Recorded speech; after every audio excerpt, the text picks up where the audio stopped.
So first of all, I just wanted to say thank you all for joining us. These Testing for Good workshops today will be automation best practices with Java, focused on web testing. Testing for Good workshops were designed to basically be a way to give back to the community. We really wanted a way to share this knowledge that we have as experts that work for Sauce Labs. And Nikolai was gracious enough to come up with this amazing idea to put together these workshops that allow us to do just so. Right, we work with Sauce to create these workshops, and we have, we not asked for any kind of money, or these are free courses. All that we ask is that you basically pay it forward and you help us bring this skill to the rest of the world.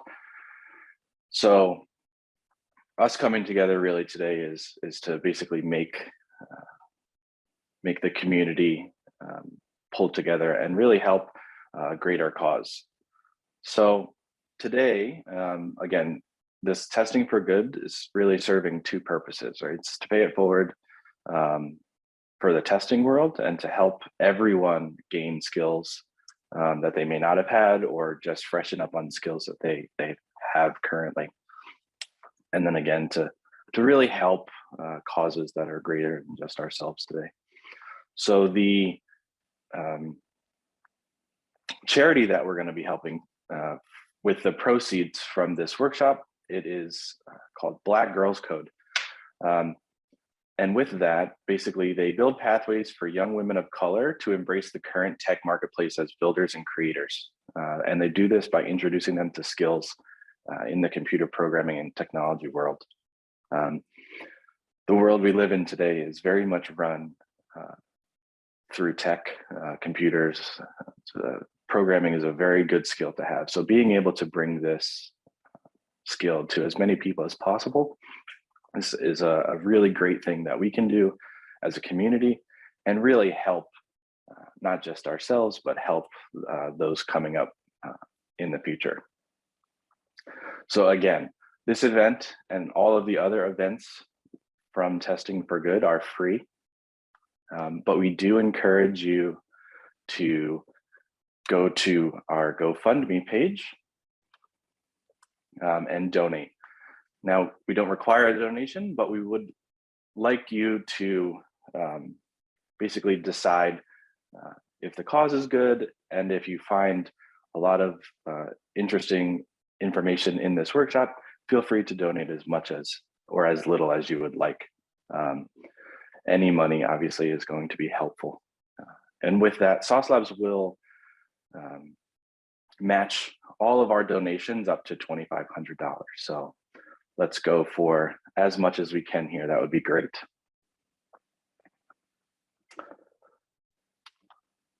So taking a look at what we will be kind of covering today during the workshop. So we're going to look at a lot of tools that are relatively standard in the web testing world. And we're going to focus on a holistic approach of basically mitigating the risk you have while releasing applications into production. So what we're going to look at really, we're going to focus very heavily on functional web testing. We're going to create a framework. A lot of the work is done, and we'll go through a lot of the stuff that's there and available already. But we're going to kind of add to some of that with some of these tests that we're going to create here in the workshop. All of these will be using industry best standards, standard best practices that we work with our customers on. And we make sure that automation really can be a thing to help with our code releases and not something that's a hindrance. And then again, we're going to create some functional tests in the browser using Selenium. We will also be using Sauce Labs, which is a Selenium grid implementation. That is not a necessity to be able to do that, but we'll be using that as a part of our framework creation. A few other things that we'll be looking at. We'll touch briefly on accessibility testing, understand why that's important and how we can do that with a platform like Sauce Labs. And then we'll wrap up by looking at how can we parallelize our code? What is the benefit? And we can really see why something like that is probably one of the most important parts about having effective automation. And then throughout this whole thing, we'll be looking at how to get robust test reports with logs and videos, as well as screenshots. Obviously, this one is specific to using Sauce as a provider. But again, these are things that you can add to a local Selenium setup.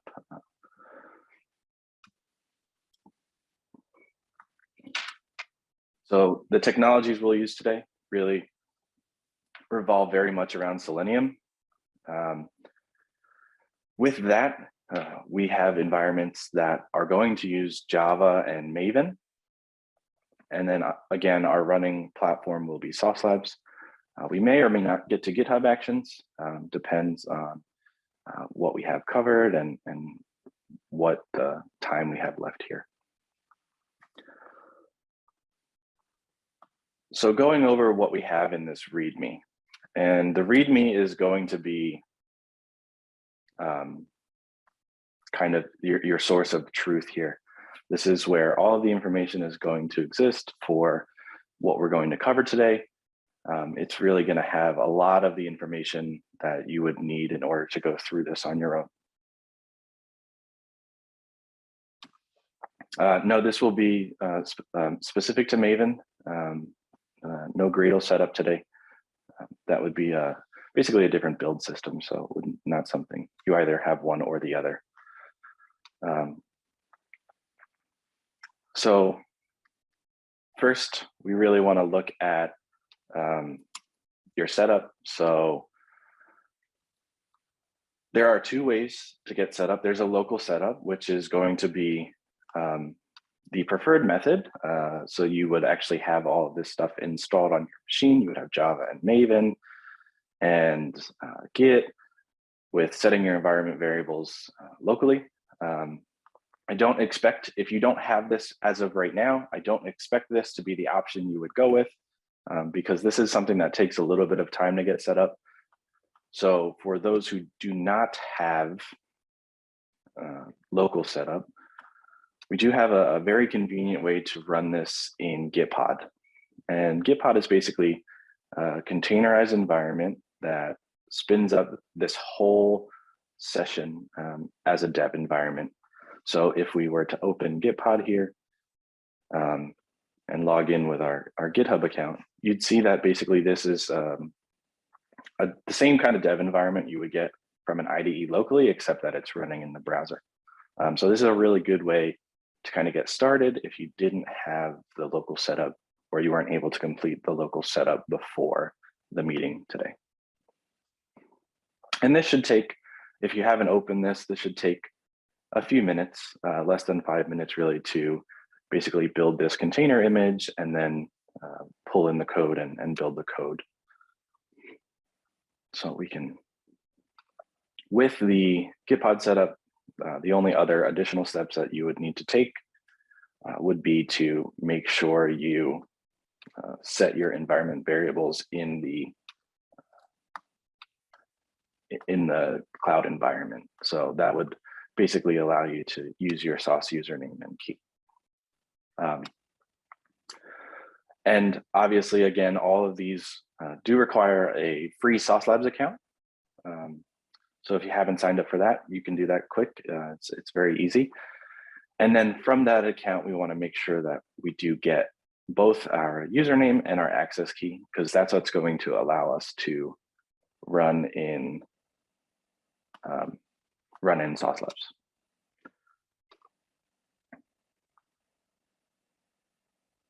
So yes, Gitpod is going to be something like a Docker container. But you can see here that once everything is set up, you have access to all that same code that we had locally, right? So your source files and things like that, and you'd be able to run this from the browser just as you would locally here. I will be using the local setup today, but it should very well match what we would do on GitHub. So a little bit about myself. My name is Chris Eccleston. I'm a solution architect at Sauce Labs. I have been in the test automation industry for about 12 years. Basically, my whole career has been spent with test automation. I started using tools like IBM Rational Functional Tester, QTP, but have moved obviously more toward kind of the standards of what we see. So Selenium and other technologies such as WebDriver IO and a lot of JavaScript based things.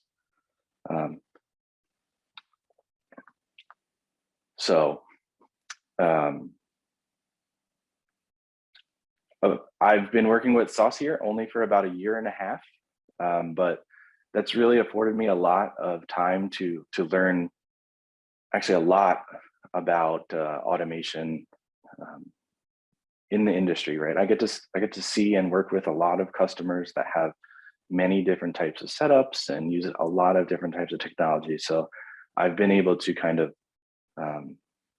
really expand my knowledge here pretty quickly from what I had. So it's been good to see and work with customers on, again, industry best standards, best practices, and then obviously just kind of troubleshooting ideas and fixing things that teams may run into.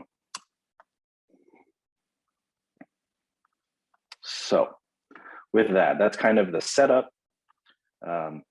If you see that when you run your MVN test, you should see that 4 tests are run. 3 should be skipped as we have them kind of blocked out because they need to be completed. So basically there's just 1 test that's running as of right now. So another key thing before we get started is just to make sure that you're using the correct data center. So we will be using Sauce bindings, and I'll get into more of that later, exactly what that is, but that defaults us to US West. So what you'll want to do is in the end-to-end exercises, basically you'll want to open that file and change this US West to EU Central, depending on the data center that you have. Yes, and as Nikolai says in the chat, please feel free to drop any questions you have in the chat. I'll make sure we get to those. Nikolai is here to help, at least for a little bit, with some maybe technical problems that someone's having. So reach out to Nikolai if there are any issues like that, so we can kind of keep this moving and really get to the content of this workshop. Now, this is being recorded. It is something that will be shared with the attendees here. So if you don't happen to keep up to date, don't feel discouraged. This README is here for you. All of this code is here in the repo for you. We'll share this, we'll share the recording, and you can go back through with you know, when time allows you. And then the last 2 things here, those of you who do stick around to the end, we will be drawing 2 random names, and you'll receive Sauce Labs backpack. So, you know, make sure you stick around all the way till the end. And then here on the bottom is just the key to kind of help you kind of go through this README. So anything with a light bulb, this is going to be a tip of, you know, what maybe to do to get to where you need to go. Anything with the weightlifter, that's going to be an exercise. There's a few exercises today for you to actually hands-on code and see what it is to create these tests. And then anything with a question mark is going to be something that we want to discuss as a group, right? questions that we may have about how we've done things or why we've done things.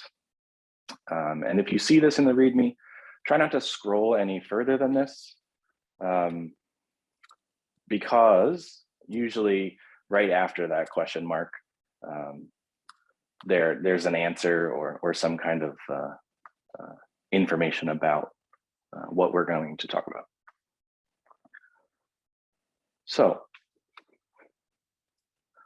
let's start with this end-to-end browser test, because that's where we'll start out today, and we'll take a look at this.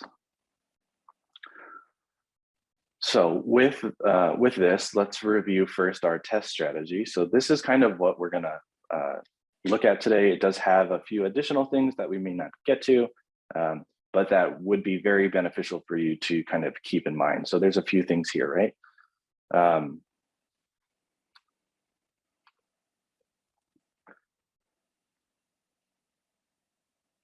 So the application that we're going to use for today's demo is a internal application created by Sauce. It's a simple e-commerce application.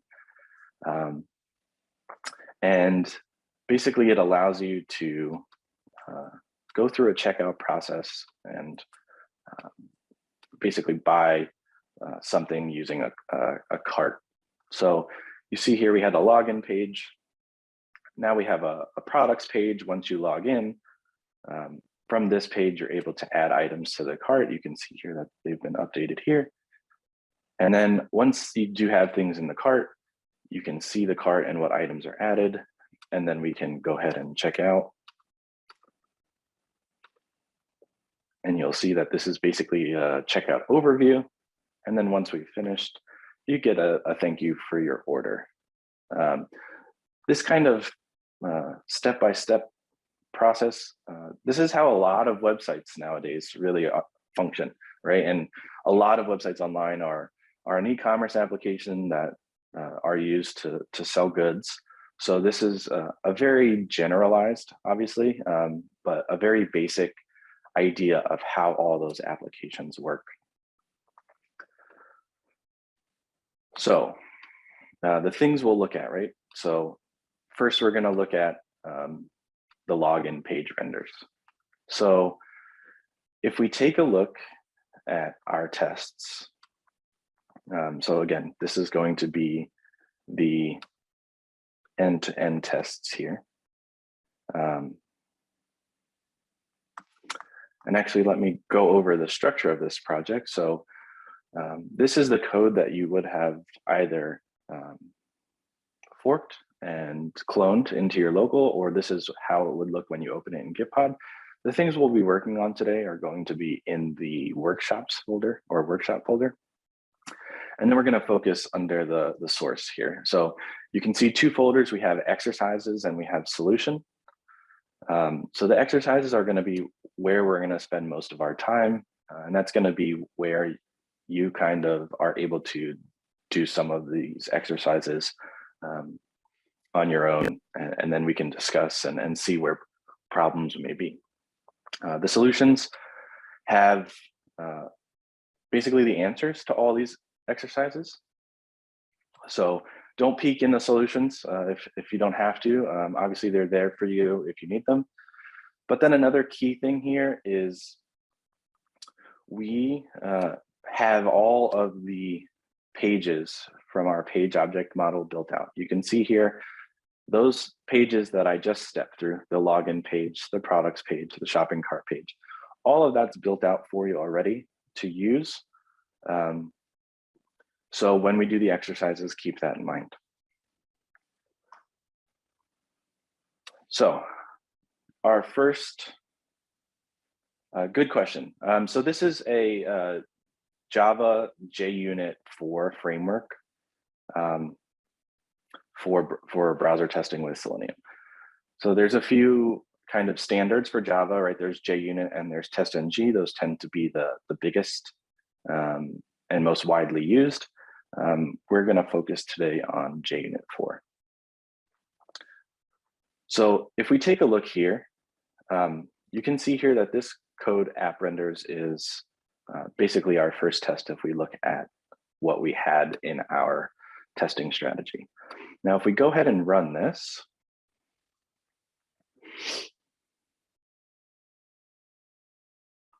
and open up our Sauce Labs site,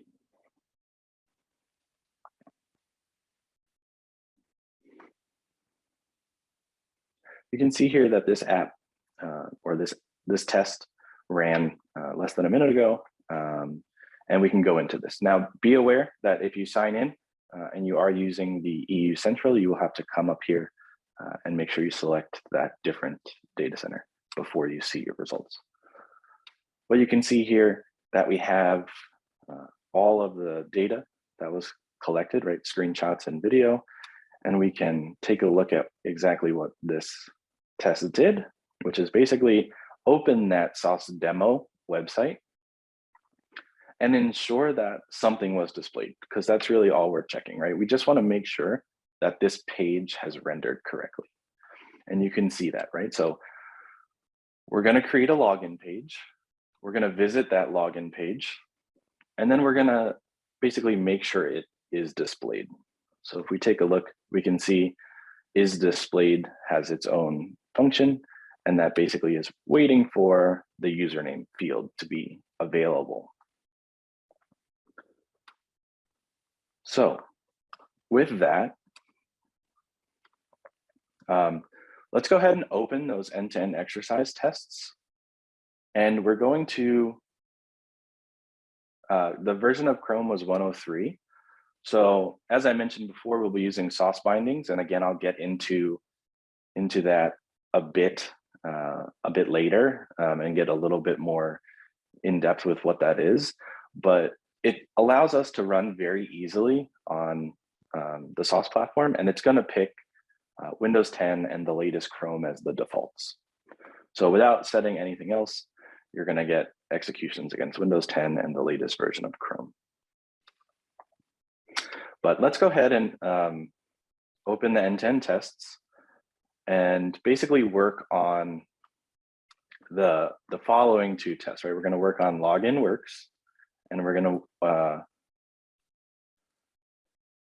to work on user can check out. So the first thing you want to do is remove the ignores, and then from there, add your code below or in between the comments. And be aware that we do have assertions here already in place for you. So what we want to make sure we do is we don't want to change these assertions, because these assertions should fail until our test is as expected, right? So this is what we expect during this test. So we don't want to go ahead and change those assertions. We want to add the correct code in between here to make, basically make this assertion true. So I'll give you a few minutes here, but the rules here again, so make sure we use the page objects. Again, all of these are created for you. With each test, we want to make sure that we're testing only one feature. So we want to make these tests very specific to that feature. And then in making sure that our code is clean and easily maintainable, we don't want to create any new code. All of the pages and all of the functions on how to interact with those pages, they exist already. They are there in the project, so just reuse those.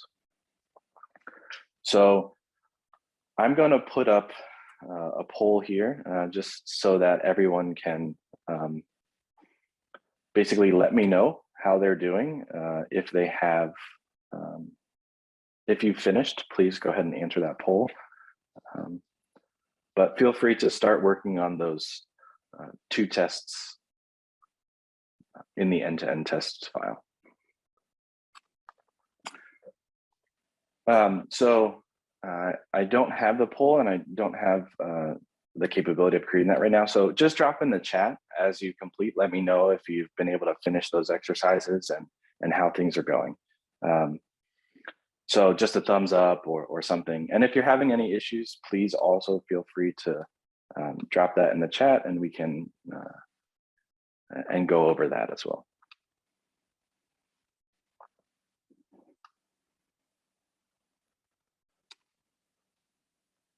And again, the two tests we want to look at here, we're going to basically complete login works and user can check out. I'll give a few minutes and then we can come back and discuss how everyone did, thoughts about kind of what we did there. And again, as people start to finish, if you're not finishing as quickly, please don't get discouraged. We have probably people at all different levels here, from beginners to people that have been doing this. The goal here is to make sure that you get the most out of this workshop. So if you have questions, if you have things that you need help with, please ask the questions. We're just here to basically teach you some cool stuff and hopefully allow you to take that into your workplace.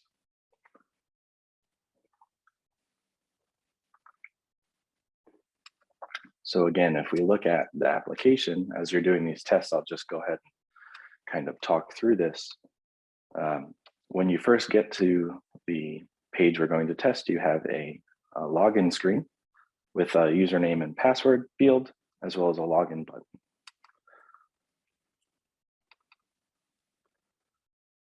Once you log in, you are now on the products page. And what the products page allows you to do is select any of these items, and that will go ahead and add it to the cart.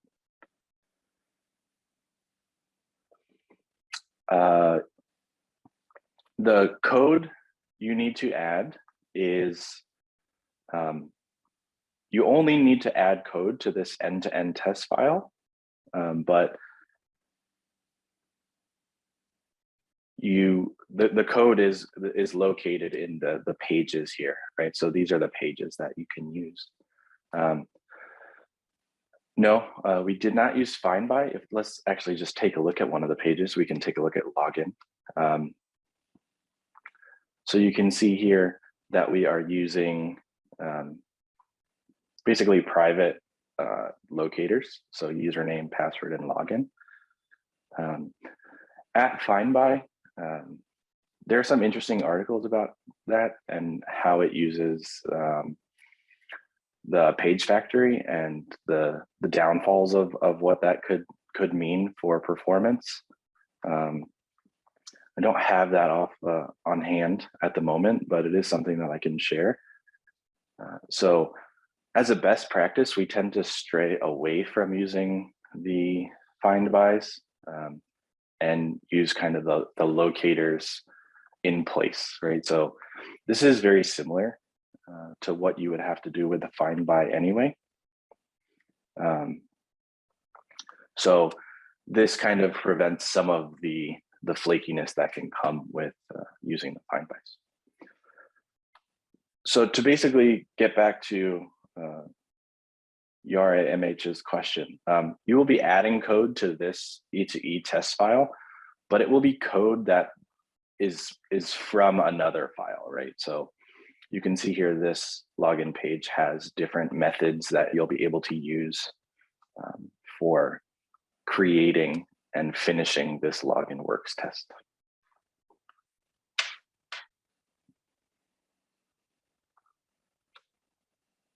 Absolutely.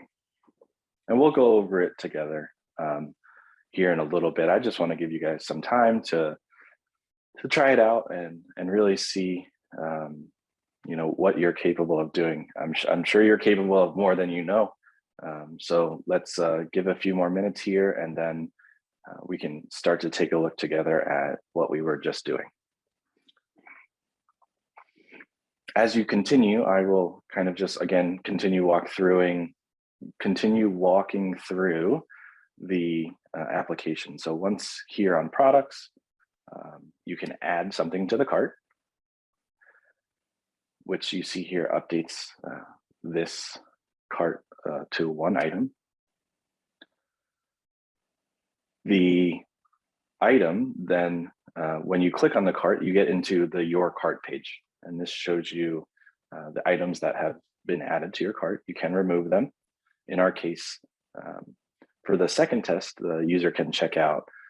What we'll really want from this page is the checkout button. So once pressing checkout, you're here on checkout step 1, which is the user information input. And then once you continue there, you see the checkout overview page, which has all the information about what you're about to order. And then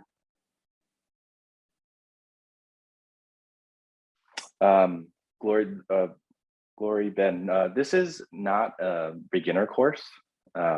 So this is at least having understanding of Selenium WebDriver and object-oriented programming, as well as just kind of general ideas around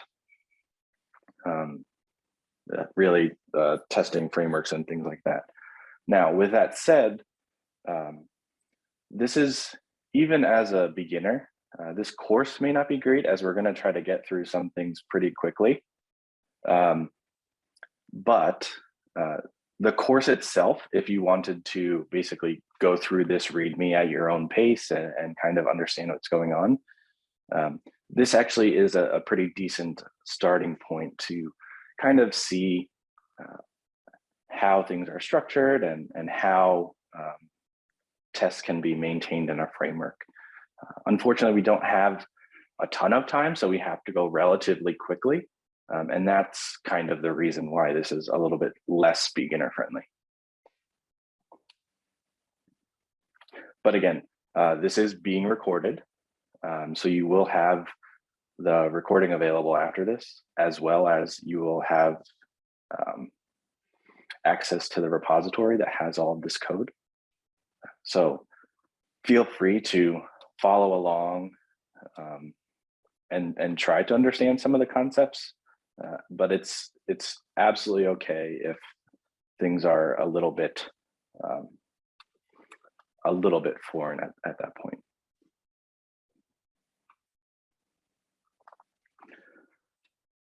So once on the overview page, again, you have the ability to finish your order. And when you finish your order, you'll basically get to a thank you for your order page, which again is very similar to how a lot of e-commerce applications work. So it's going to be pretty close representation of a lot of what you'll see on the web today.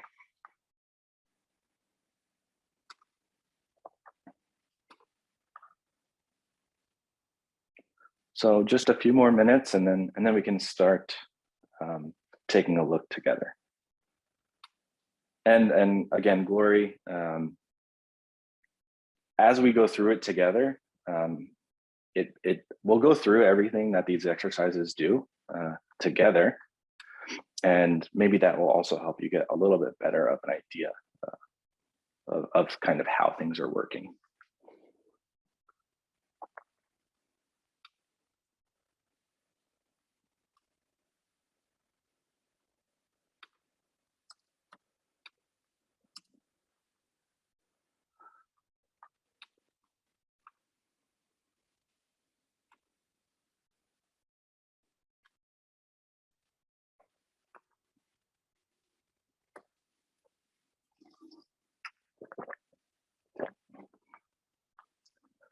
Okay, so let's actually go through the login works together here, and then I'll give you some more time after that to either complete or start your user can check out. So if we take a look at that test that we ran already that says that the app renders, right? So we're going to create a new login page object, and then we're going to visit, basically run the function visit. And all visit does is it basically navigates our driver to the URL that we want to test. Okay, so that's going to be the first step in our test, right? We're going to want to visit the page. Now, once we're on this page, what is it that we want to do? we want to basically log into the application. So if we take a look at what the login page has, and we can actually go to this page object, you see we have get page part, we have login, and we have displayed and visit, is displayed and visit. So those are the ones here. So after we visit the page, the thing we want to do is we want to log in. And login is asking for a username for us to log in with. So you can find all of those usernames, again, on the homepage here. These other users are obviously not going to work in this case. We want a user that can actually log into the system. So we can use the standard user account, and we can put that in here. And basically this is saying now visit the page and log in.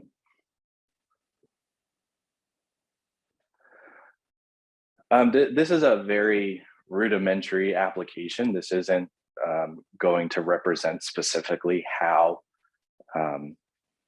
a real world application is going to be used. It's a good representation, but it may not have all the underlying technologies that a real production application would have. So these are the 4 users that you're able to log in with. And these are basically just to be able to test different outcomes of what this login page should do. So if we take a look, we can try the locked out user and see that as an error, we get that this user has been locked out. So this is where we are in our test, right? So we've said log in with standard user, and then we press the login button. And if we take a look at what login does, that in essence is what this login function does, right? So it's going to wait for the username field to be displayed. It's going to find the 3 elements that we want to locate and interact with. And then it's going to interact with those. So we're going to send the username, we're going to send the password, and we're going to click submit. So if we take a look at our test, again, we visit the page, we log in, and then we're on a specific page in the application. We're on this products page. So this means that login has been successful. So we can see here that the assertion that's here says, let's assert true that the products page is displayed. Okay, so this is our whole test that will allow us to determine if the login function of our application is working as intended. And we can go ahead and run this.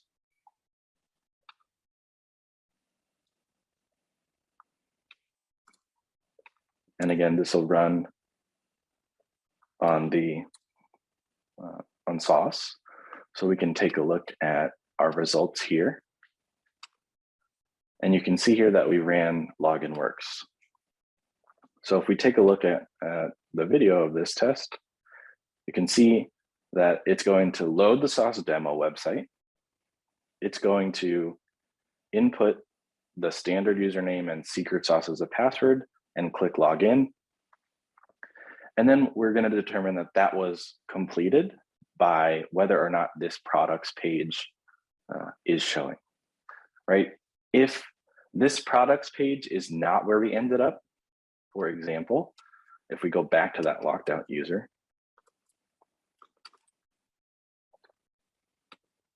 right, and click login, we are not on the products page here. So therefore our login, it either didn't work or we're testing a negative test case that is looking specifically for something else, right? So the way for us to determine, again, if the user has been successfully logged in is if we are able to see this products page.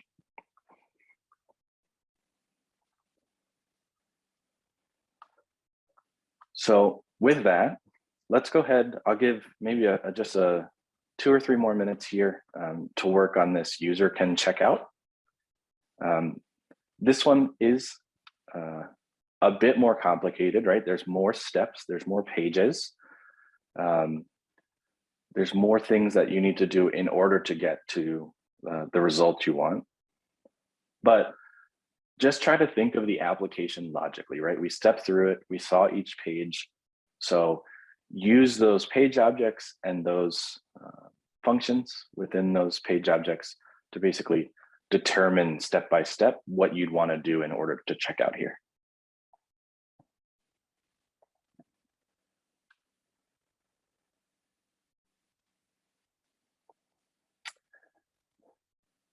Best practice for synchronizations.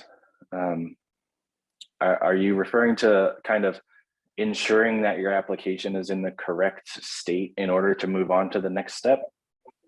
Yeah. I hate to do an upgrade and then come back. Okay.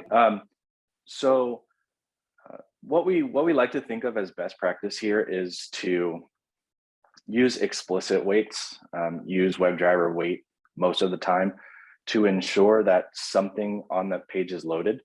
That something is going to be determined obviously on your application. And as a tester, we're expected to know specifically how the application should be before we move on to the next step. So if we take a look at is displayed here for the products page, we're going to create a WebDriver wait. And then what we're going to wait for is and this is named incorrectly, but this should be inventory container instead of username field. But we're going to wait for this inventory container to basically be visible, right? So if we take a look at the application and inspect it here, so this inventory container here is basically the list of items and the things that we're able to put into our cart. We're going to wait for that to be visible on our page before we move on to the next step, which would be adding something to the cart. So as far as synchronization, it's going to be different, obviously based on the pages, based on the items that get loaded. But what we tend to want is some sort of expected condition to make sure that the application is waiting for something to be true.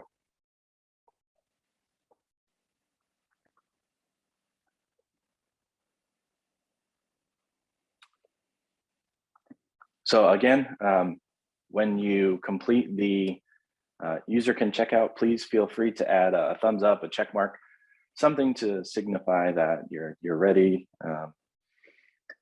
And if you're having trouble, please feel free to ask questions. Let me know where you might be having issues, what might be giving you trouble, and we can definitely go over that.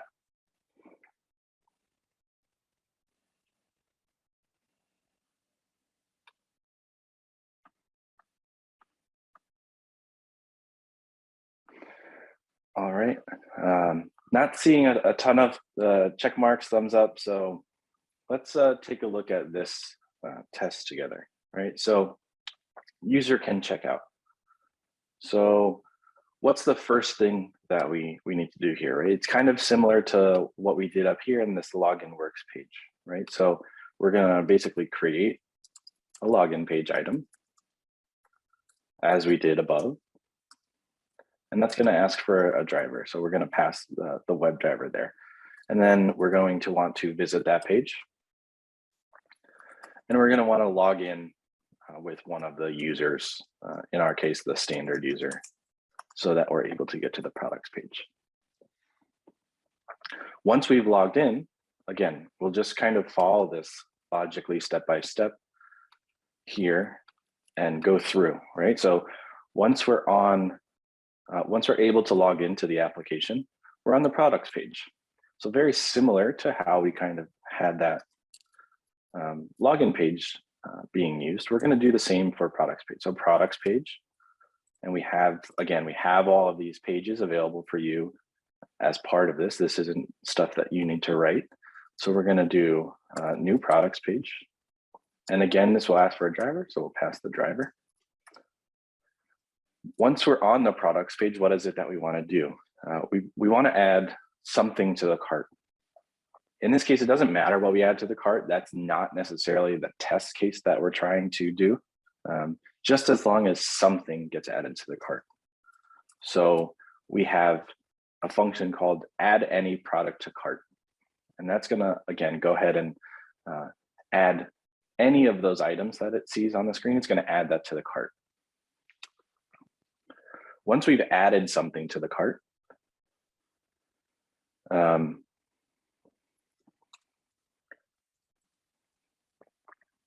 we want to basically have a, let's see, what is it called? A shopping cart page. Okay, so shopping cart page. And again, each of these, we're just going to create a new version of it. And what that allows us to do is then interact with it. So shopping cart page, and we're going to take a look. So we have, actually, let me, yeah, we want to go directly to checkout step 1. So we don't need to go to the shopping cart because that's not necessarily what we're trying to test here. We're testing that a user can check out. And in order to do that, we actually want to go to this page instead of the cart page, because the cart page, we're not going to do any checks on, okay? So instead of going to the shopping cart page, we'll go to checkout step 1 page.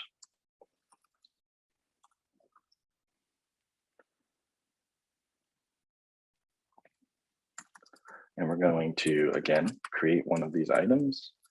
And then on that page, what we want to do is we want to enter our personal details. So once we enter our personal details and click continue, we're on the checkout overview page.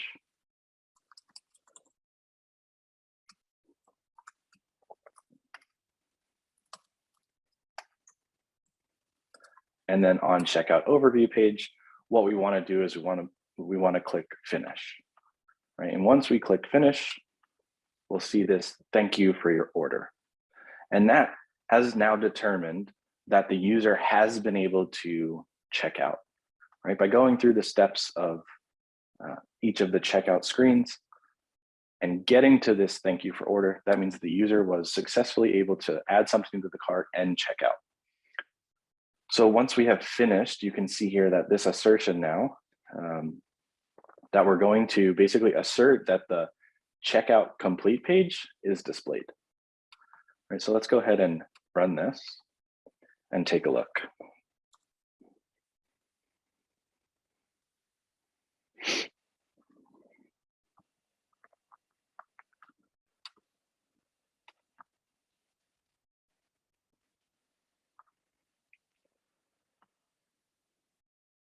And I did something wrong. I need to, let's see what went wrong.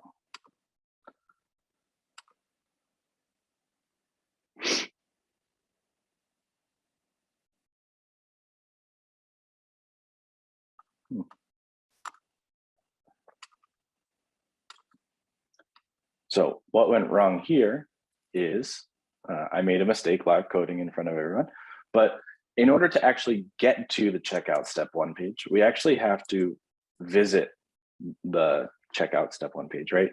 Before, what I was saying is just creating the object and trying to enter the details. However, in order to actually be on that page, we do need to visit that page, which will, instead of keeping us here, will put us on the correct page. So let's go ahead and run that again.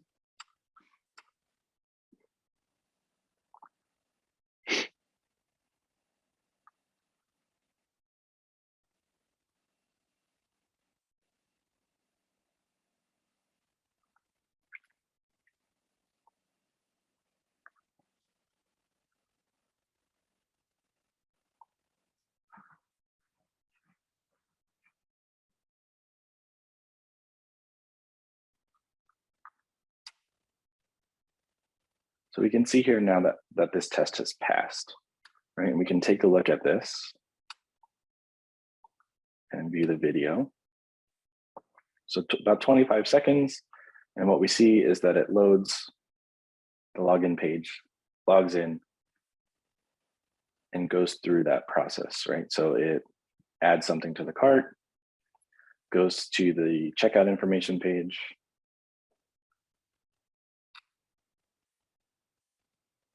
checkout overview page, and then again at the end of the test, basically the thank you for your order. This shows that the user can in fact check out.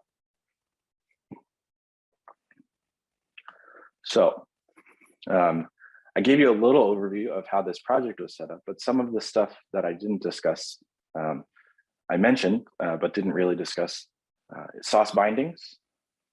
So there's really two key things to why this seems so easy and why this kind of seems like magic to get up and running on Sauce Labs. And that's going to be sauce bindings, which is a really friendly wrapper for the Selenium API, making grid integration a lot easier than having to do that yourself. And then the second thing is, along with sauce bindings, we do have a JUnit 4 plugin that makes it really easy to report test status and update the information in the Sauce UI so that you see things like the test name and the status of the test, right? So we can very easily tell here on the UI whether or not a test has passed or failed.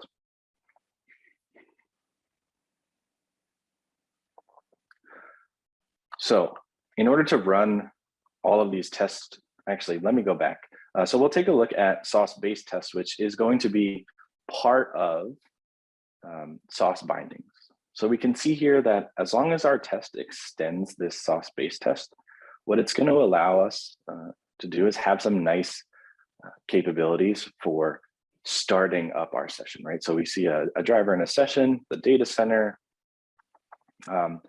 the test watcher, which is going to be, again, specific to JUnit in our case, right? So this test watcher allows us to pass certain things for the outcome of our test. So on succeeded, we want to basically tell Sauce that things have passed. And on a failed execution, we want to basically give the reason and then also mark it as a fail on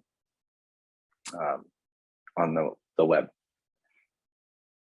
You do not have to add the Sauce Test Watcher class. It is part of the sauce-based test. So as long as your tests are extending sauce-based test, that test watcher is automatically invoked and used. So with JUnit 4 and 5 and TestNG, there are things built into sauce bindings that basically take all of that overhead out of having to do all of that work. So that's kind of a little bit of the magic. That's why when we start a test, it just runs on Windows 10 with the latest Chrome, because all of that kind of is built into sauce bindings as default, and it really makes it very simple to get up and running, especially with a Selenium grid implementation like Sauce. Again, it's going to be Sauce specific, but this is what creates your session and gets everything started for you. So to run all of the tests that we've just created, we can open a terminal window here, right? In here in the IDE, you can do it in your terminal of choice. But we want to basically go to where the POM file exists, which is under the workshop directory. And what we can run is mvn test -d test, and then specify the file name that we want to run against. So if we run this, you'll see that all the tests that we just created are going to execute.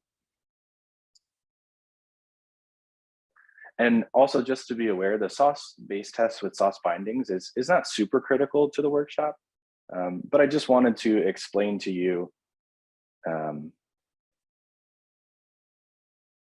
what exactly was going on there, just so it wasn't completely foreign and didn't look like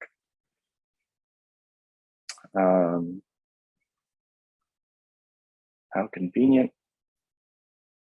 So that that is something that we will cover in the next section. But basically, what we want to try to do is, you're saying let's add another assertion for the products page during this checkout to make sure that the item was added.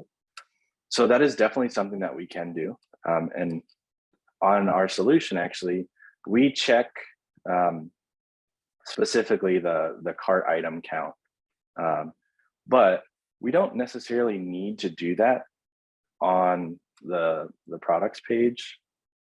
That's something we can check, right? If the test was to test whether or not a user could add something to the cart, we would try to separate that out into its own test. So we'll kind of come back to that here in a little bit.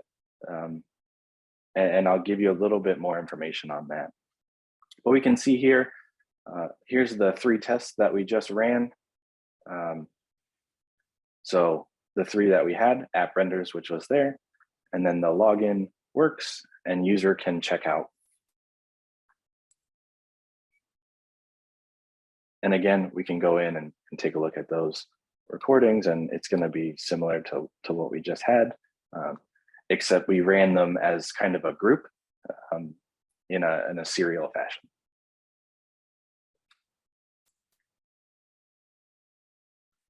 So before we go over our testing strategy and what we've done so far, does anybody have any questions right now?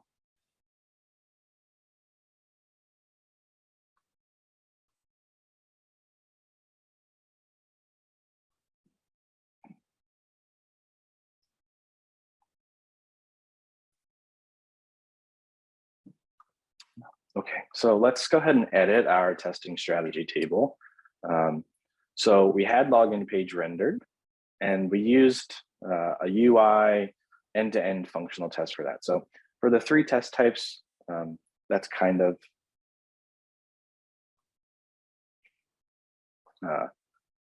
part of,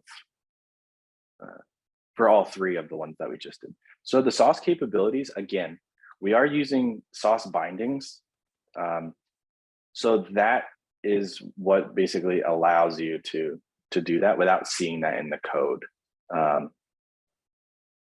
Otherwise, let me see here. I can show you. Let's grab the original training. So because we use sauce bindings, you don't see this basically in your code, right? So sauce bindings takes all this and abstracts it out into another layer, into a wrapper for you, so that you don't have to set these capabilities if you don't want to.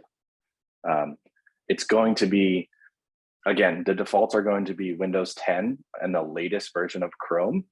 And if that's all you want to test on, as long as you extend sauce base test, there's no other code that you need in order to start running your tests.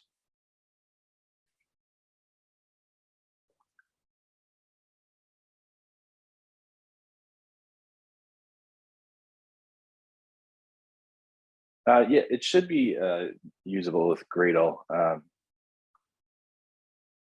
I don't see why it wouldn't be available for that. Obviously, it would just look a little different, as long as it's right. Instead of this, we'd have the Gradle file that has those dependencies.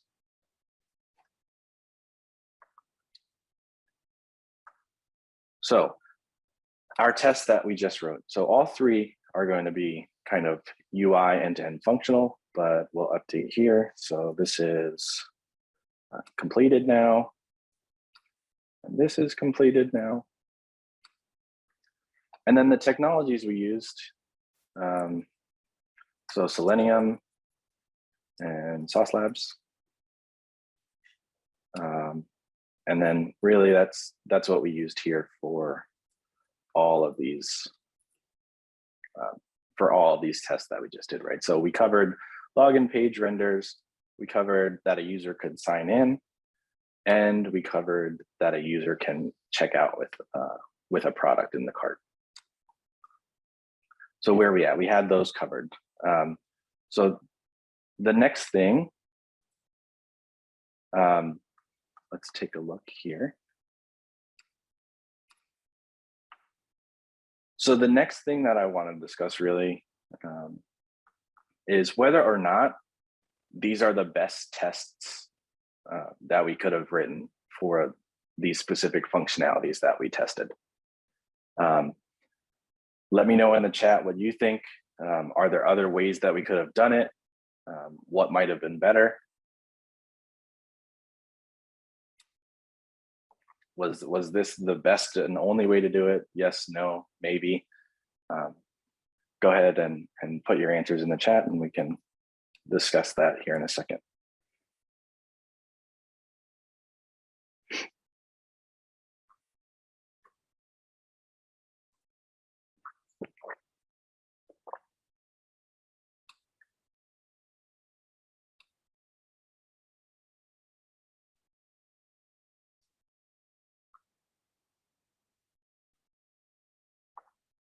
Yeah, sauce bindings makes things very, very easy to set up and start going with.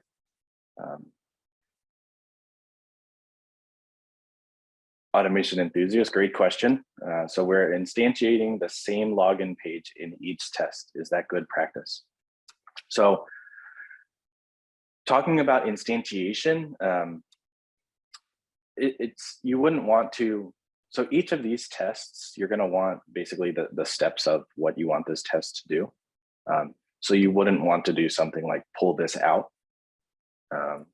right, as a test level thing, because you want each of these tests to be autonomous and be able to very easily understand the logic. But along those lines, there is something that we can discuss here in a few minutes about that and what might be better in some cases.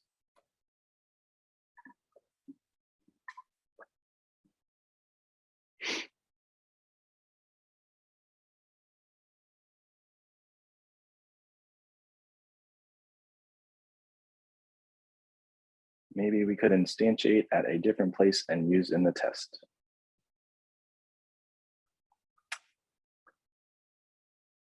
So, I mean, in theory, you could, Nikolai. You may run into issues depending on the testing framework that you are using. Something like JUnit, it may be okay to pull up and put kind of at a class level because JUnit is thread safe. So it doesn't require a lot more code to be able to do this. With something like TestNG, the code that you need would be a little bit more cumbersome in order to make sure that the tests aren't using the pages intended for other runs. It will fill the Java memory as well.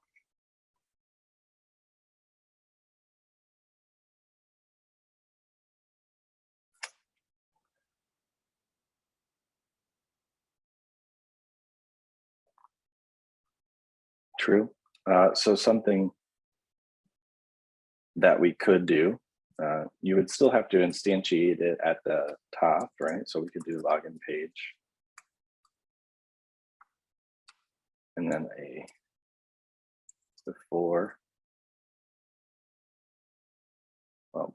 for only JUnit, before test for, or before method for TestNG. What we tend to see, and again, this is going to be, so it may be the same object, but it doesn't necessarily mean that these objects are being created, right? That really only may play an effect when you're running in parallel, because if these tests are run individually, you're obviously only creating one. So depending on your setup, you may pull this into a different spot, but we do just have to be careful about the thread safeness when using certain testing frameworks. And part of this here for what we're doing today is mostly just for simplicity, is to be able to kind of look at these individually and see what we're doing. So if you feel more comfortable with creating maybe like an app layer or something along those lines, that's something that you could do. But for simplicity's sake, we're kind of just doing the steps that are pertinent to this this test.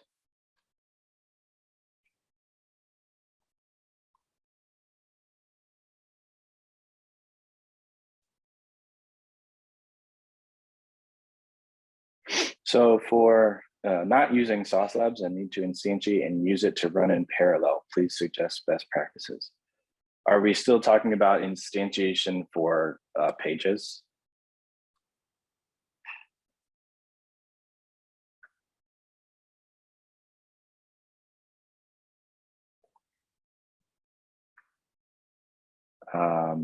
I see thread local and using static do the job, but so for testng, static thread local is fine. Again, because the thread local variable is going to keep that thread safe. So that's the recommended way to do it with testng.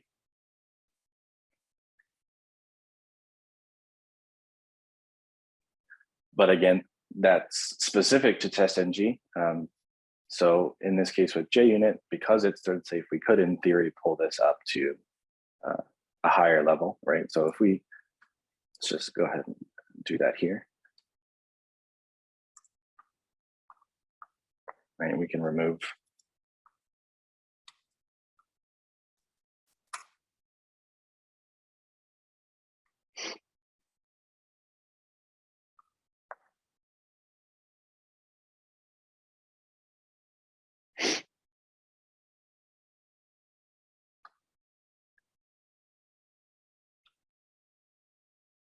and we can see here that by moving that up, we are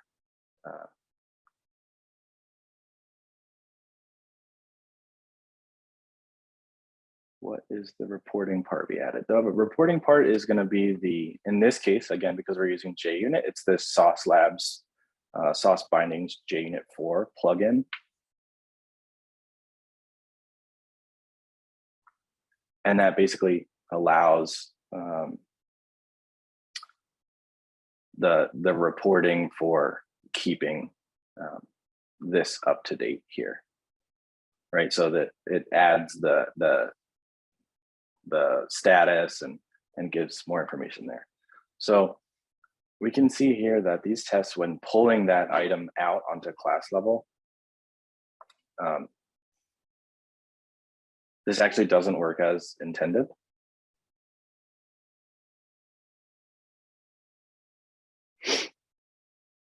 Because what happens, I believe, this object is being shared now, and we don't want them shared, right? That's going to hinder our capability for scaling this.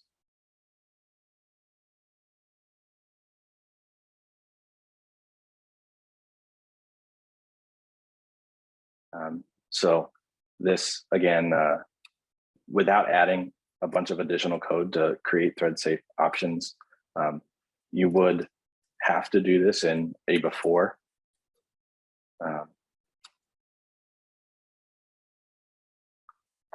Which I think with JUnit doesn't run before each test method, but I'm not exactly sure.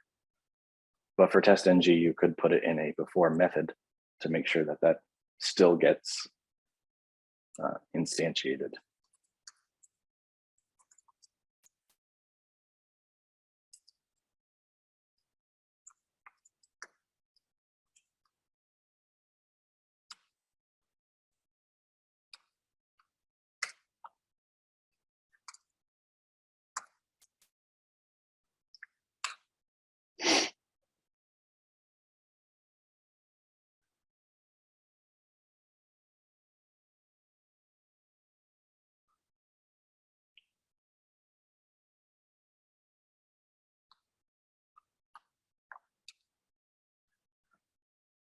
if after every test we have to run in parallel, and suppose after every test we need to quit the browser, not using Sauce Labs and new WebDriver every time. So in that case, what type of access specifier should be used for WebDriver for testing in JUnit? So with this, by adding it into the before, that's going to give you the intended results. But when we start to run in parallel, we're still going to create a new login object. It's not a shared login object across all of the tests. So I don't believe that this saves anything other than removing it as a step from each of the tests.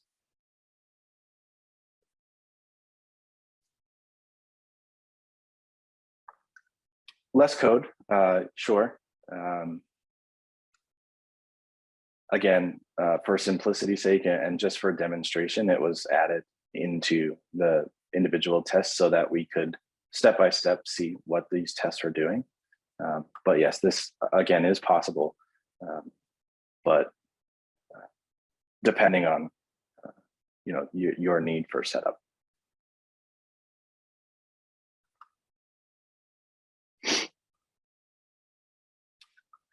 Okay, so the real question again was, were those the best type of tests? And the answer really is no, they weren't the best type of tests, right? So what we really want to focus here is automated atomic tests. So what is an atomic test?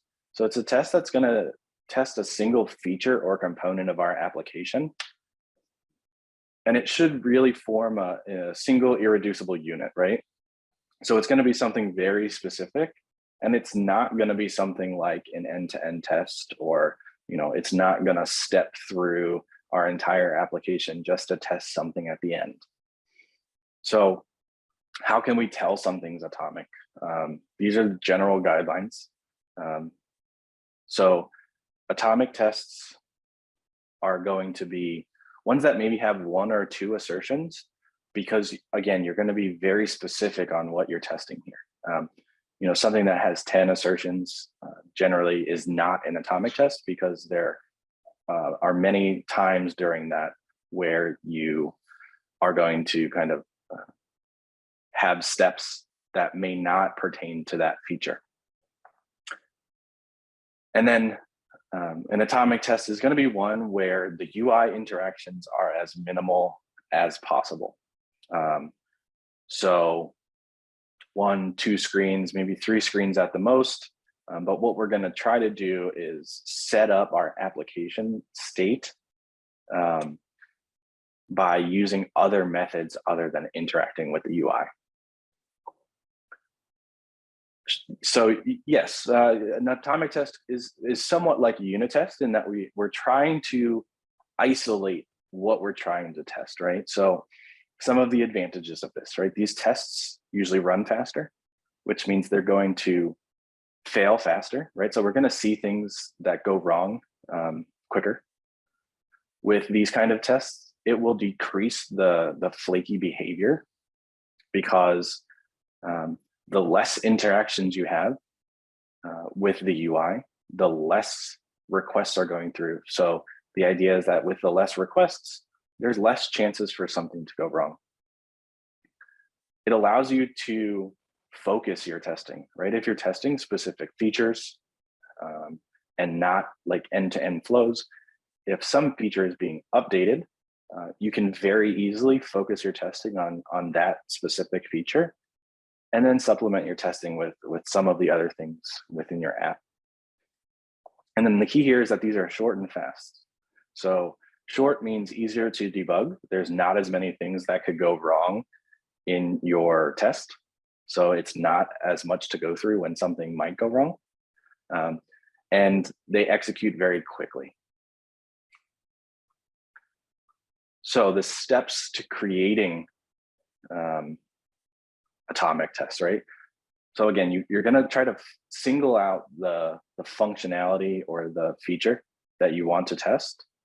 And then you're going to isolate or mock or fake, all of the stuff surrounding it, right? So all the irrelevant actions that need to take place to have your application in the correct state to move on with your tests. And then once those preconditions are set, right, we can then test the relevant feature through the UI. So in order to start doing that, so with all this said, which of our tests doesn't fall into this atomic testing category?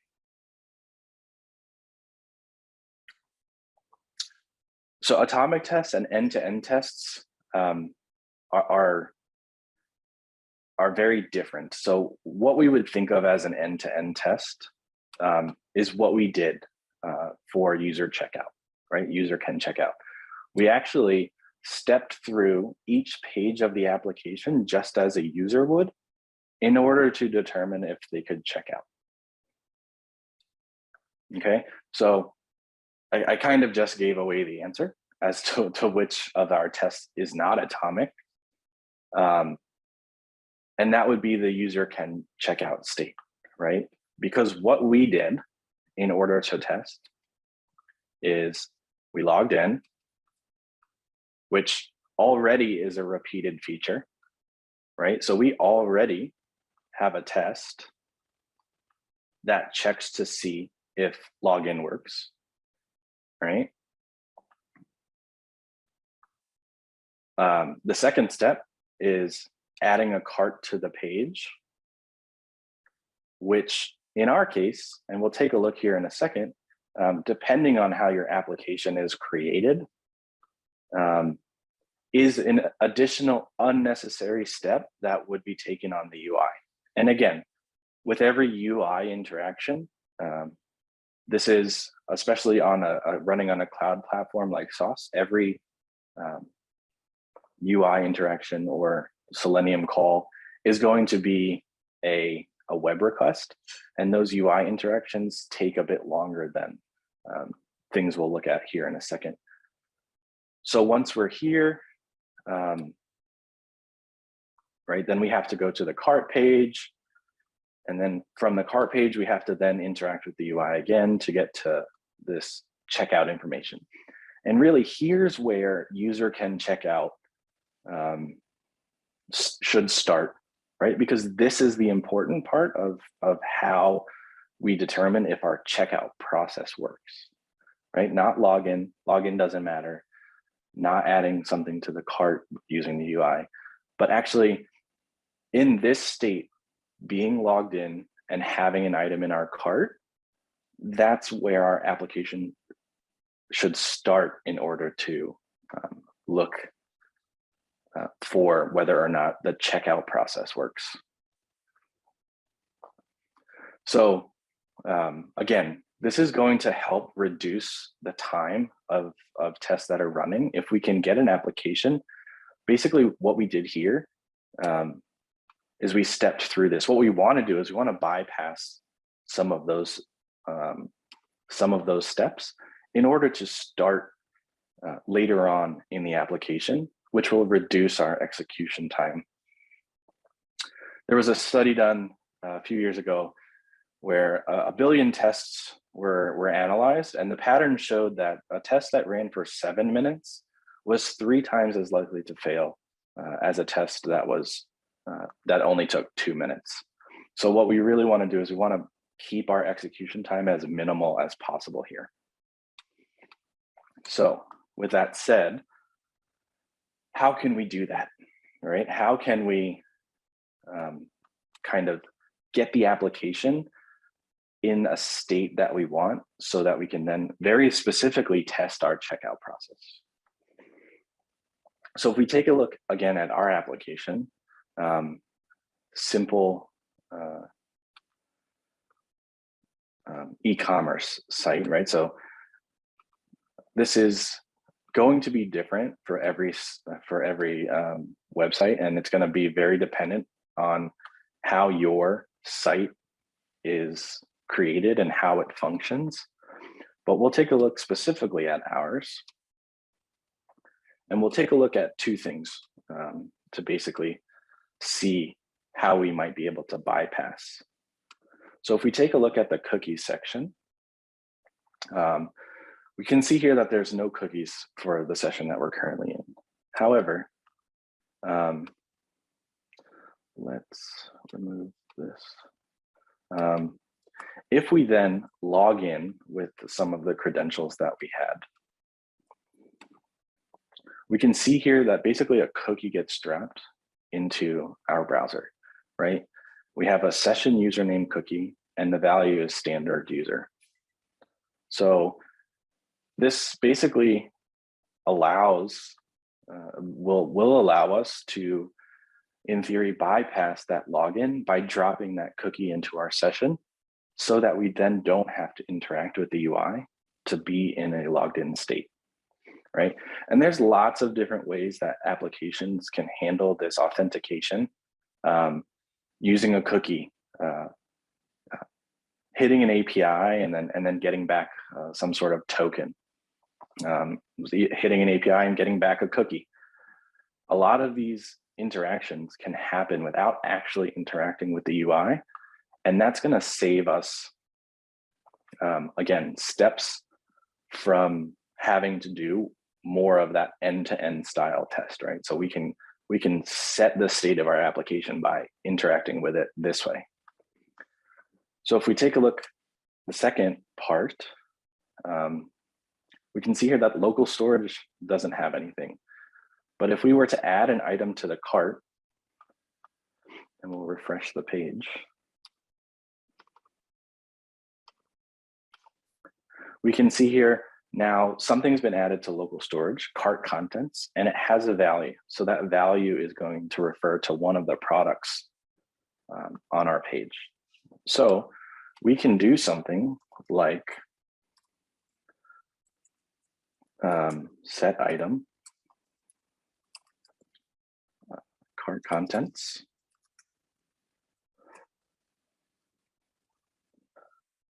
for one. We can do something like this. And if we refresh the page, you can see now we have two items in our cart, right? So again, without actually touching the UI, we've added items, so we've logged in and we've added items to our cart. So those are the preconditions that we needed in order to have the application in the state that we wanted to be able to test whether or not a user could check out, right? So just to show, we can log out, we'll remove all of that. So the cookie is gone and we have no cart contents. So if we didn't drop the cookie and if we didn't add things to the cart, if we tried to go to a page beyond our login page, we're going to get that we're not logged in, right? So what we want to do is we want to basically drop the cookie using code like this.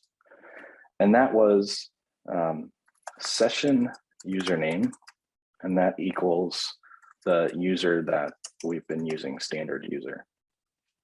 Okay, so if we now take a look, that cookie's been dropped into this session.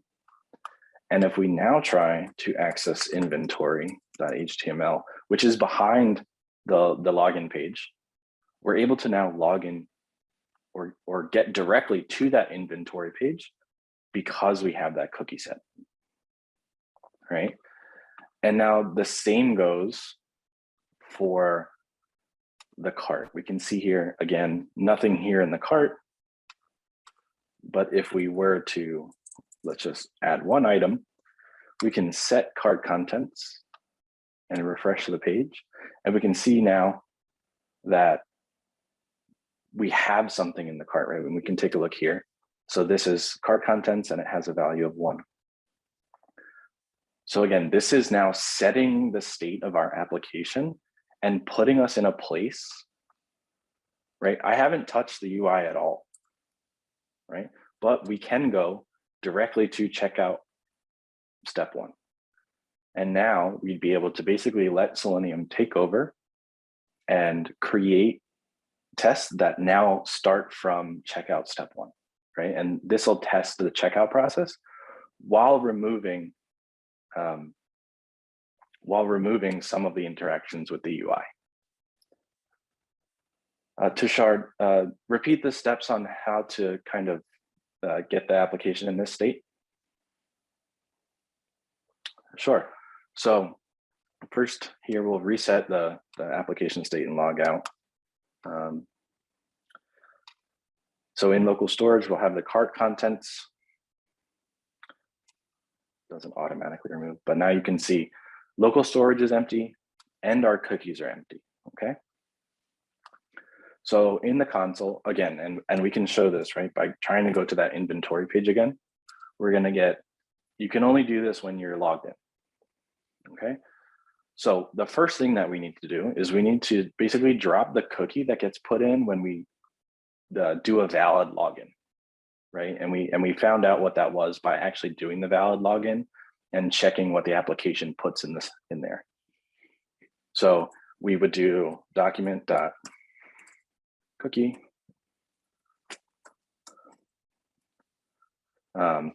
equals, the name of the cookie was session username, and then the value in our case was standard user.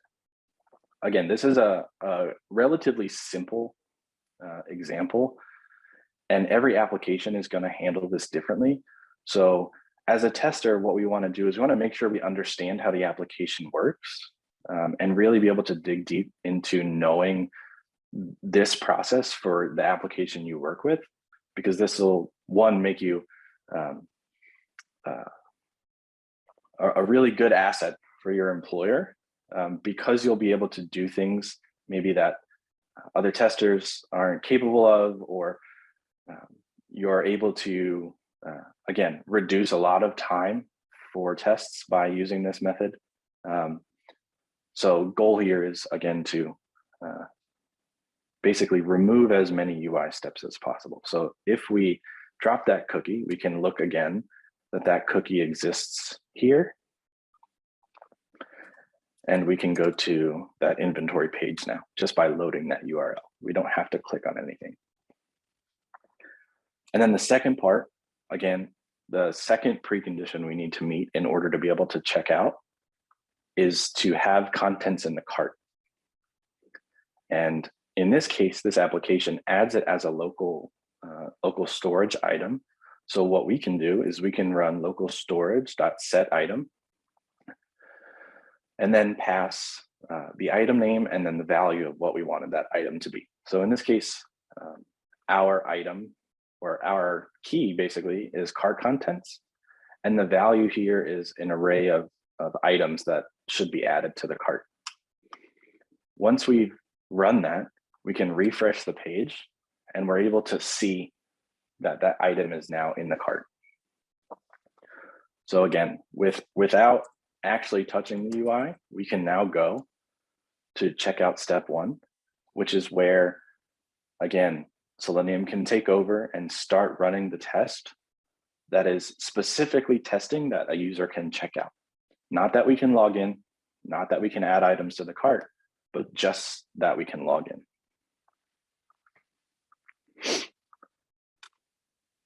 So another exercise for everyone to do. So we wrote user can check out, and this is going to be using the UI, right? This is going to be what an actual manual user would have to do in order to go to each and every one of these steps in order to make sure that you can finish checkout.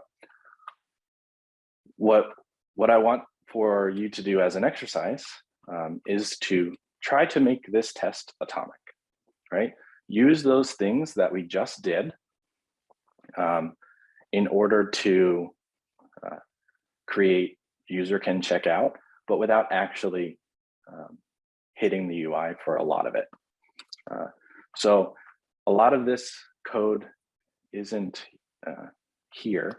So what you'd want to do is basically pull, you're going to have to take a look, especially for the beginners, you'll have to take a look at the solutions basically up until about line 83. And that's going to be all of the information you need in order to get this test to be more atomic, right? And then we can kind of go through it after we try. So I'll give a few minutes here for everyone to try that.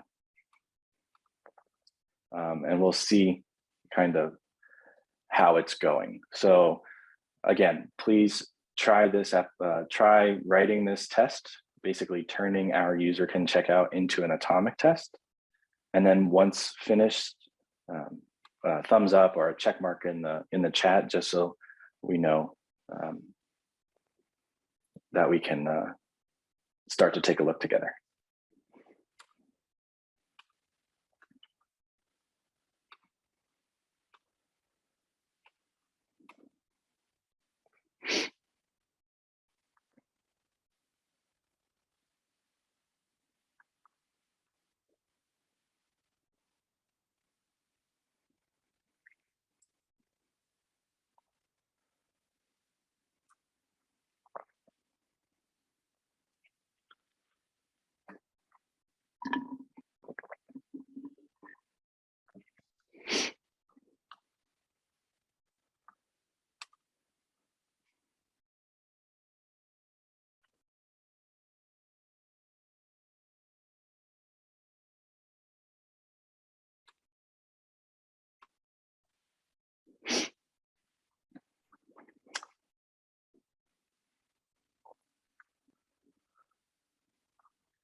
So again, I'll just kind of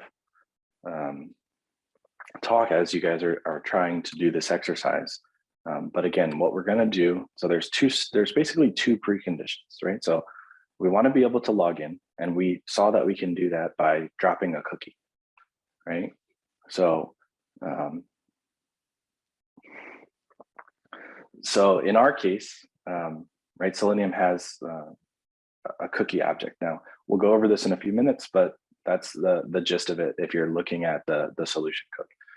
But Selenium will allow us to basically inject that same cookie, right? The same thing we did here by adding the cookie to the document, Selenium allows us to do. So we can fulfill that first precondition, right? We can be logged in. And the second precondition in order to do the checkout process is to have items in the cart. And in our case, we saw, again, we can do that through a JavaScript command, right? Setting local storage item, cart contents, and setting it equal to a value, right? And Selenium allows us to inject JavaScript by using the JavaScript executor, right? So that will allow us to basically run this code, and that cookie object will allow us to have the cookie we need in order to be logged in. So I'll give a few more minutes here to try your best. Obviously, I know that this is a bit more advanced and something that is not necessarily something you see all the time, but this is a really great way to really up your automation game, right? Knowing this kind of stuff and being able to implement something like this really takes automation to the next level, right? Because a lot of the time what we see is an automation test that is basically replicating what a manual user does, right? So stepping through everything that a manual tester would do, right? So our first user can check out test very closely replicates what the user has to do. And we don't get to take advantage then of a lot of the things that automation can do, right? Things like setting these cookies and setting the app state in order to bypass some of those things so that, again, we can test specific features or specific components. What that helps us in, what that helps with in the end, it makes everything really scalable, right? And we'll look at that later in the workshop. But having tests that are very minimally hitting the UI helps in a lot of ways, right? So again, less flaky, they're going to run faster, all those things we discussed. So once you think you have something that works, feel free to run it. Also remember that we need to remove the ignore in order for this test to be executed. And as you finish up, please, again, thumbs up, check mark in the chat. This will help me get an idea of where everyone's at and how everyone's doing. And if you have questions, again, feel free to ask. I know we didn't necessarily cover exactly what you need to do here, but we will. The goal here is to first let you try and see how far you can get. And then we can look at it together as a group.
So, all right, we got our first thumbs up, great. Again, I do know that this is a bit more advanced and a bit more difficult, and even maybe something that an advanced automation engineer may not be used to doing. So it's not going to be very straightforward. But I'll give a few more minutes here, and then we go over this as a group, and we can kind of see why something like this is important, and why this really is a more effective way of using automation.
All right, so let's go over this together and see exactly what we're working with here. So I'm gonna just use the solutions file. I'm sure you guys have all seen me type enough today, so we'll look at something that's already here.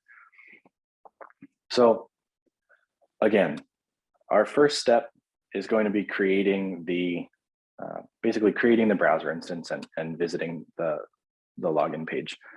Now, it's not completely necessary. So if we were to, so the reason we want to visit this page is because we want to make sure we drop that cookie for the correct, basically the correct domain, the correct URL.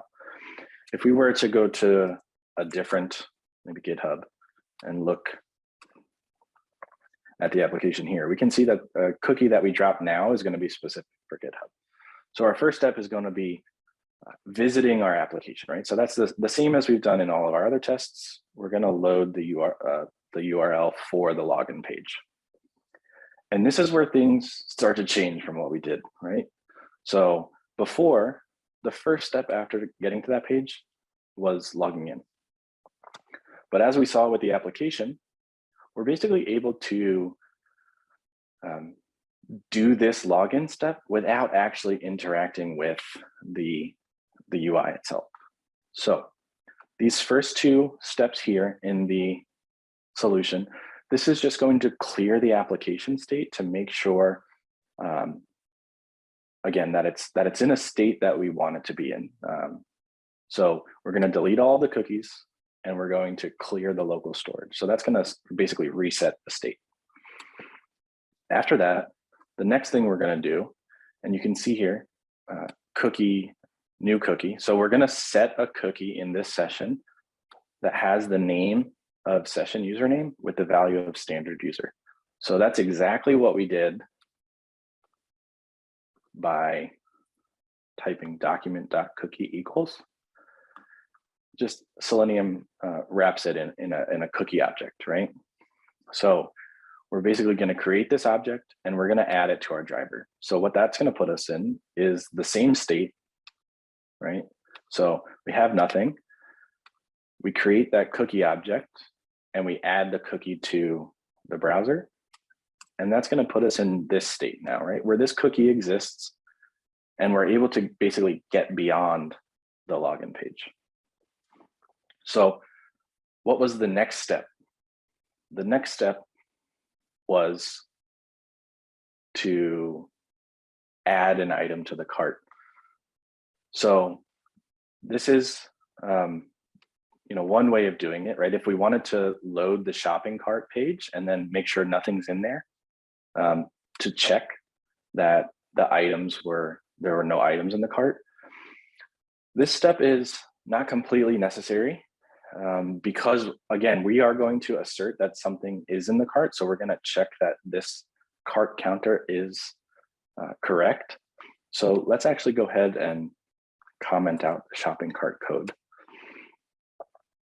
So when we did this as a user here, we went to the inventory page. However, we can now directly go to checkout step 1, right? We haven't met both of our preconditions yet, but we're able to get to this page. So we can actually take this code here and we can move it up, right? So what we've done now is we've added our cookie and we visited checkout step 1. So our Selenium is now in this same state as the browser we're looking at, right? So our next step would be to basically run that JavaScript command that adds the item to our cart. So you can see here that we do have an error because we did remove the shopping cart, but what we can do here is basically just instantiate a shopping cart item here to determine that the item's count is correct, right? So what we're going to do is we're going to run that local storage command. So we're going to run this command and then we're going to refresh the page, right? So then we're going to refresh the page. And then the assertion that we're going to make is to make sure that one item is set in the cart, right? So get items count, right? So we're expecting 1 because that's what we're sending it. We're sending it 1 item. Now that we've set our preconditions, right? So we've logged in, there are things in the cart. We're now able to basically let Selenium take over, enter our personal details, and click on finish, right? So let's go ahead and run this test. And take a look at the execution.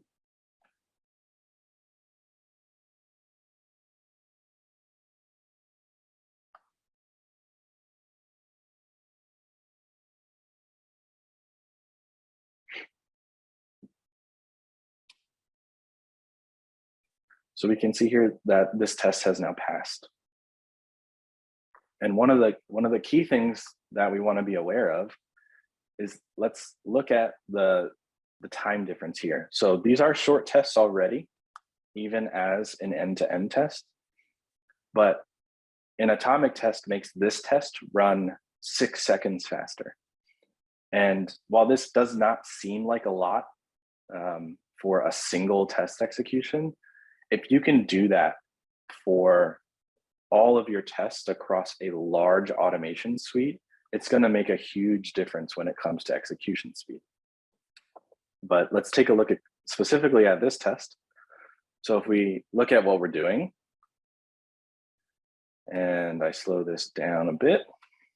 So we're on the login page, and what you'll notice is that there's never any typing that happens. There's no interaction with the UI yet, right? We've bypassed that. And now we've gone directly to cart step 1, right? And we can see here that there is nothing in the cart at this point. But if we move a little further, something's now added to our cart, right? Again, so this over here on the left, this is the JavaScript command that was executed in order to add something to the cart. And here's that cookie, right? This is how this shows on our UI when it sets a cookie. But at this point, you can see we've now, again, we've put our app in the state that we needed to be in. We've met those 2 preconditions, that we're logged in and that there's an item in the cart. And now we can continue and allow Selenium to take over and fill out the rest of the form, check out, and get the thank you for your order page.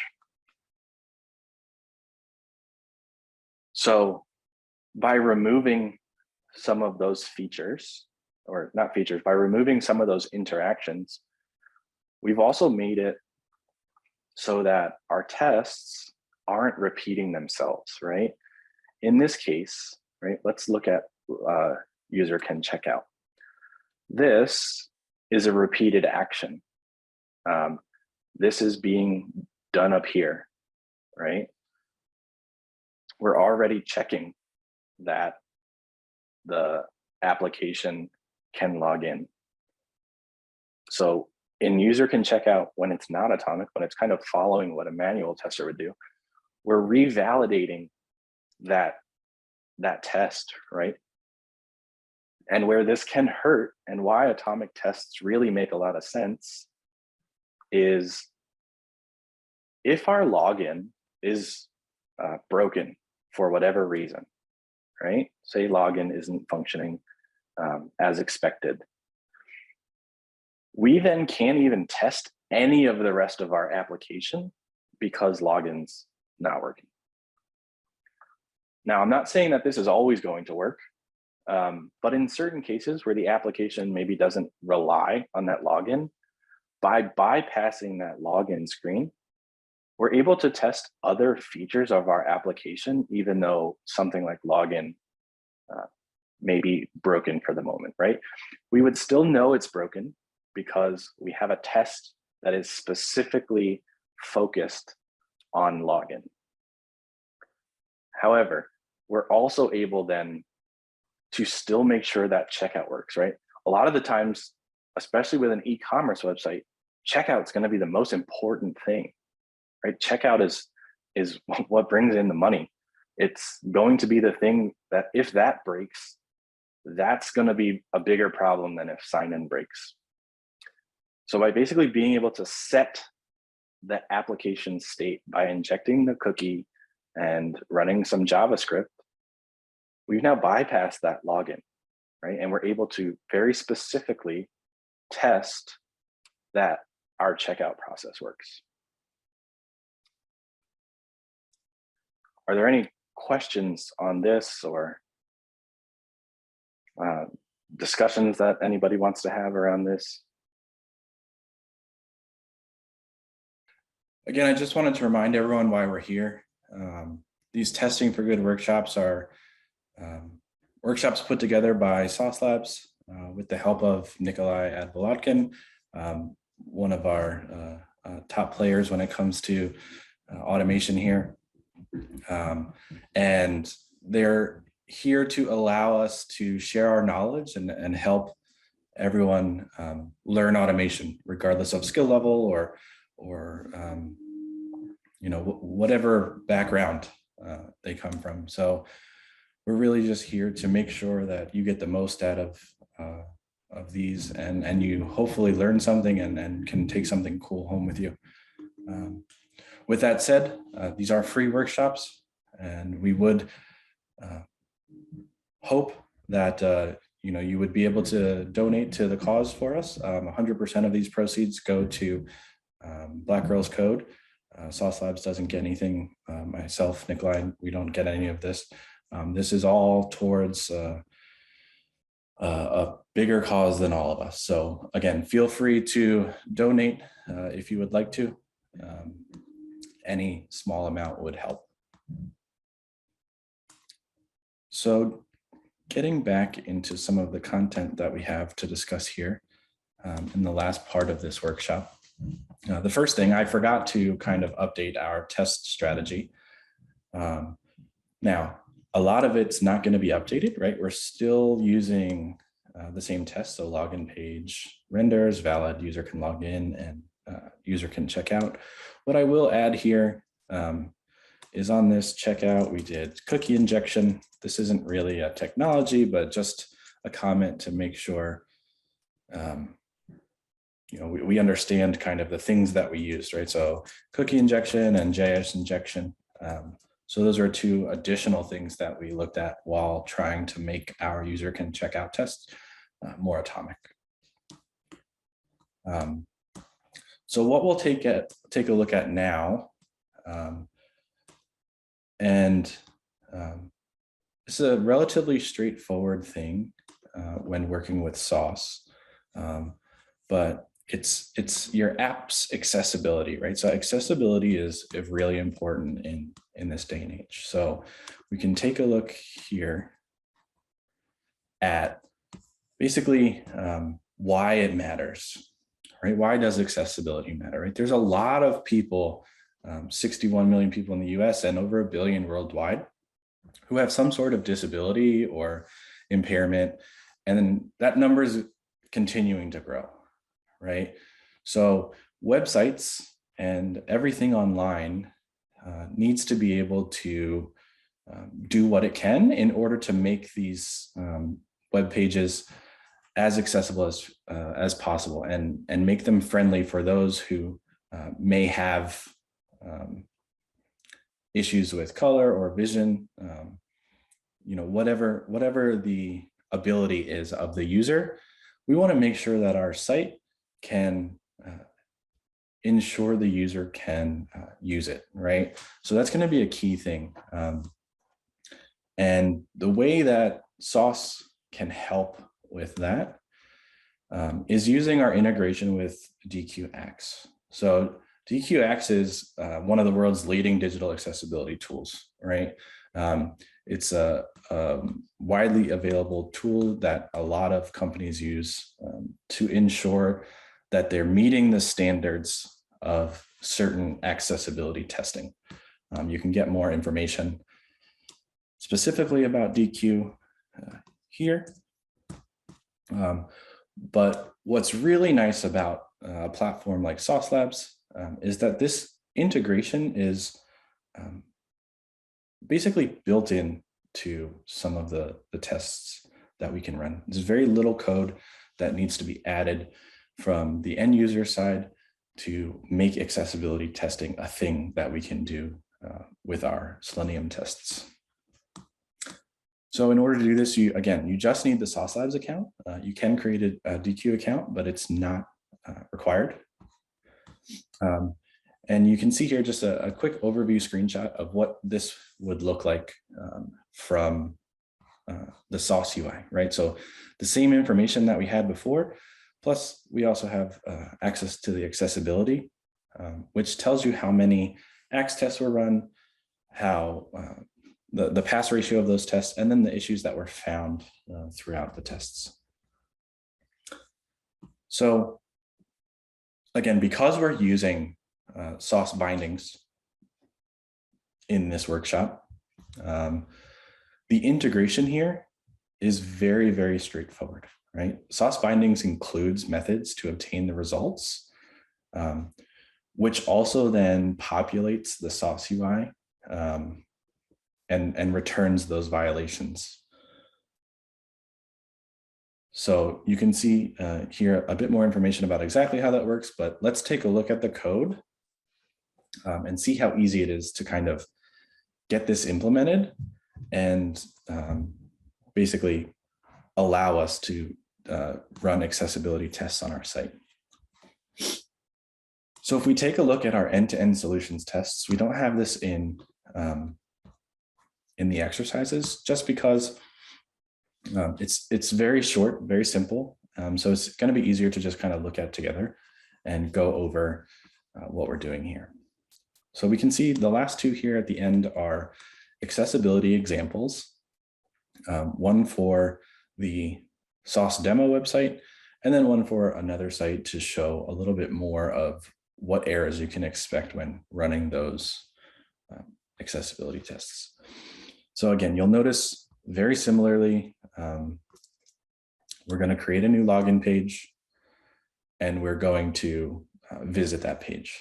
So once on that page, that's where it becomes important to determine if that page has a good accessibility score, right? So because we're using Sauce Labs, we have access to this session variable, which is basically the Sauce session in our base test.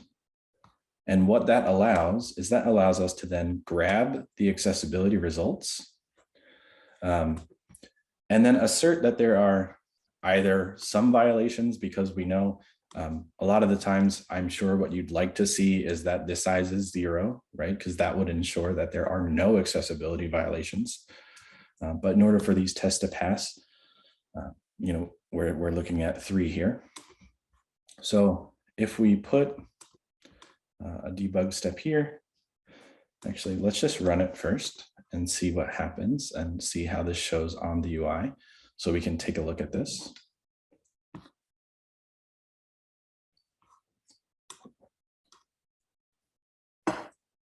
So again, we can see here that this is running on Windows 10 and the latest version of Chrome.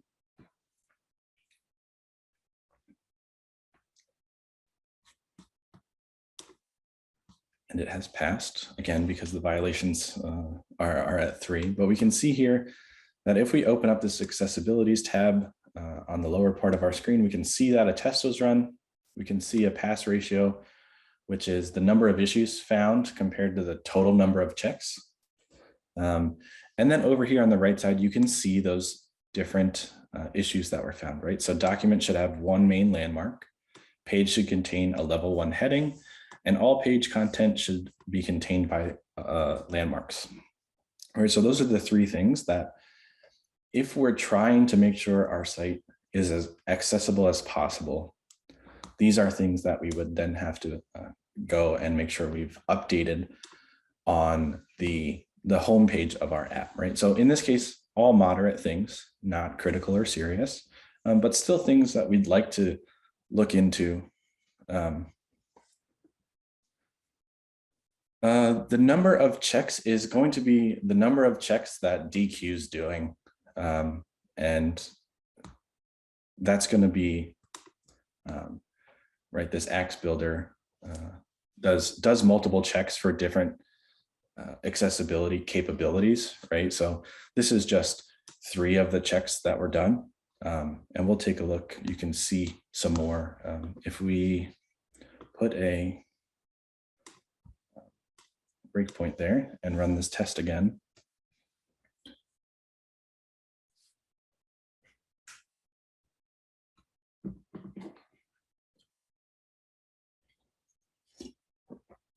So we can see that results returns an object. And in that object, we can see passes, violations, incomplete, and inapplicable, right? So the passes are telling you obviously the things that your site is good with. Different rules, right? So color, contrast, document title, duplicate IDs. So these are all the checks and whether or not these things passed. The violations are going to be, so these are the 3 violations that we saw in the UI, right? So landmark, 1 main. And here's the description that matches what we see here, right? Document should have 1 main landmark. Document should have 1 main landmark. So this is going to be all the violations that we see, right? So each of these could have multiple things where the violation occurred, but it's going to be specific to one of the violations.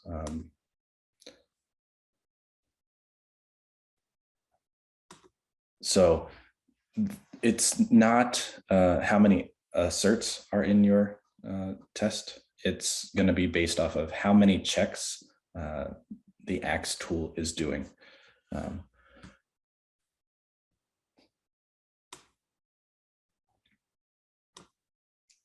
So if we take a look, and just to show something that's got a little bit more than those moderates, just so we can see what happens. Again, we're going to look for violations. Yeah, exactly. Automation enthusiast. The goal would be to have 0, and for this to be 0 or as low as possible. Again, especially if what you're trying to do is make your site as accessible as possible, we'd want this to be essentially 0. But what we can see here is this Computech, and this is a site that Deque uses, but we can see here a lot more issues and spread out across, right? So critical issues, images must have alternative text, and then form elements must have labels. So insufficient color contrast and links with non-discernible text. So things that make it hard for visually impaired individuals to use certain websites. Screen readers and things like that are really important. And things like images without alternative text make it really hard to use things like screen readers, make it really hard to interact with forms because you don't necessarily know what fields you're on.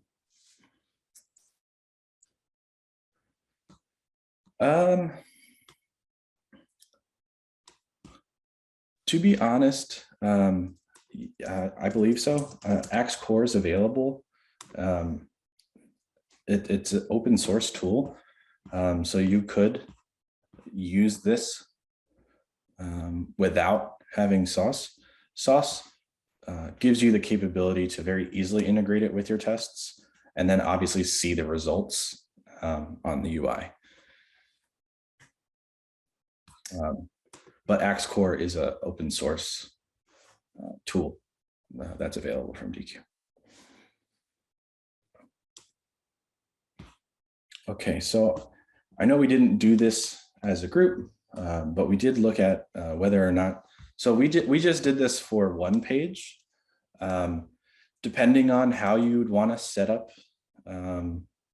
maybe you have a script that goes through your pages and checks accessibility, or whether or not you break this into separate tests to test your different pages, right? You could run a data-driven test to test the different pages of your application. We're going to mark this as we tested for accessibility here, right? So we can come to our testing strategy and we can update. So in our case, give like a, I wish there was like half a check mark, right? Because again, we should have 0, but we had 3 as just an example. But again, this is going to use UI and functional as well as accessibility. Actually, in our case, not too much functional because we didn't do anything with the UI. We kind of just loaded the page. And this is going to use Sauce, so Selenium, Sauce Labs, and DQX. We'll say Sauce integration.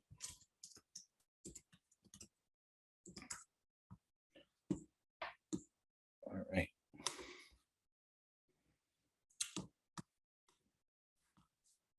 That's test coverage. So then the next thing that we want to focus on here, and the next thing that really comes with creating a really good automation framework is ensuring that your whole framework, your tests and everything is scalable, right? Scalability is going to be a key factor in what makes or breaks an automation framework. So here we'll kind of look at basically what we worked on today and how we can scale that so that we can execute everything in parallel, right? It's going to make things ridiculously fast. And it is relatively simple for the power that it has. So while I go over this, if everyone wants to basically grab this command, or you can just type it into your terminal, right? MVN test -d test end-to-end solutions, and I'll do it as well. So it's executing test -d test E2E solutions, and then execute that. We'll see here kind of the benefits, right? So again, like I said, in today's world, it's very unlikely that automation succeeds without parallelization. Automated tests are really important to run them regularly, right? With every commit, with every build. So that means we need to be able to run fast tests, and we need to be able to spread that out so that those can run in parallel. For example, you could have one test that takes 50 minutes to run, which means your entire test suite takes 50 minutes. Or you could break that 50-minute test into 51-minute tests, and now your entire test suite is only taking 1 minute, right? So you're gonna test the same functionality, you just break it apart so that you can scale horizontally, right? Instead of a big vertical test, we want to break it and scale it horizontally. So we can see here that these tests are running. And let's see how long these take.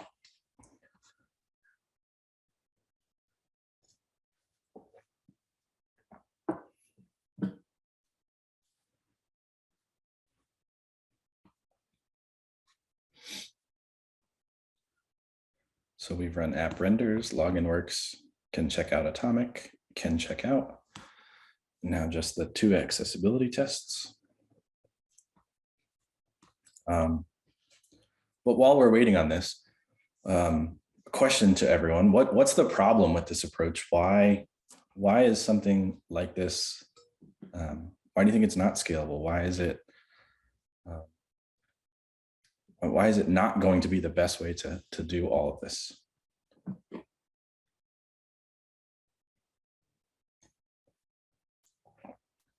And you can see here that we finished up. So running that took about just over 2 minutes, and we ran 6 tests. So that means approximately each test took 20 seconds, right? So whatever our longest test was, and if we look here, right? Some took 18 seconds. So from here we have, we would add up all this, and that's how long your whole suite with different testing types. What's the problem with not being able to why is it bad to not be able to parallelize your tests? What's going to be the goal? I kind of mentioned it, so I maybe jumped to the conclusion there, but I just want everyone to think about why being able to scale horizontally is a much more effective way. But let's take a look, and this is something that everyone can kind of do together. If you grab this code here, yeah, less time for execution, that's great. That's a key thing, right? Again, if we want to be able to execute our tests and we need results, right? The only way to decrease your execution time is to scale horizontally, right? If your test is faster feedback, yeah, absolutely. All of that stuff goes hand in hand. So let's take a look. If we grab this code here from the parallel markdown, what we want to do is we want to open our POM file. And then under dependencies here, we just want to paste that. And basically make sure Maven reloads the changes. In this case, I don't know if you may have it set to automatically do it, but so let's take a look at what this is. So this is using the Maven Surefire plugin.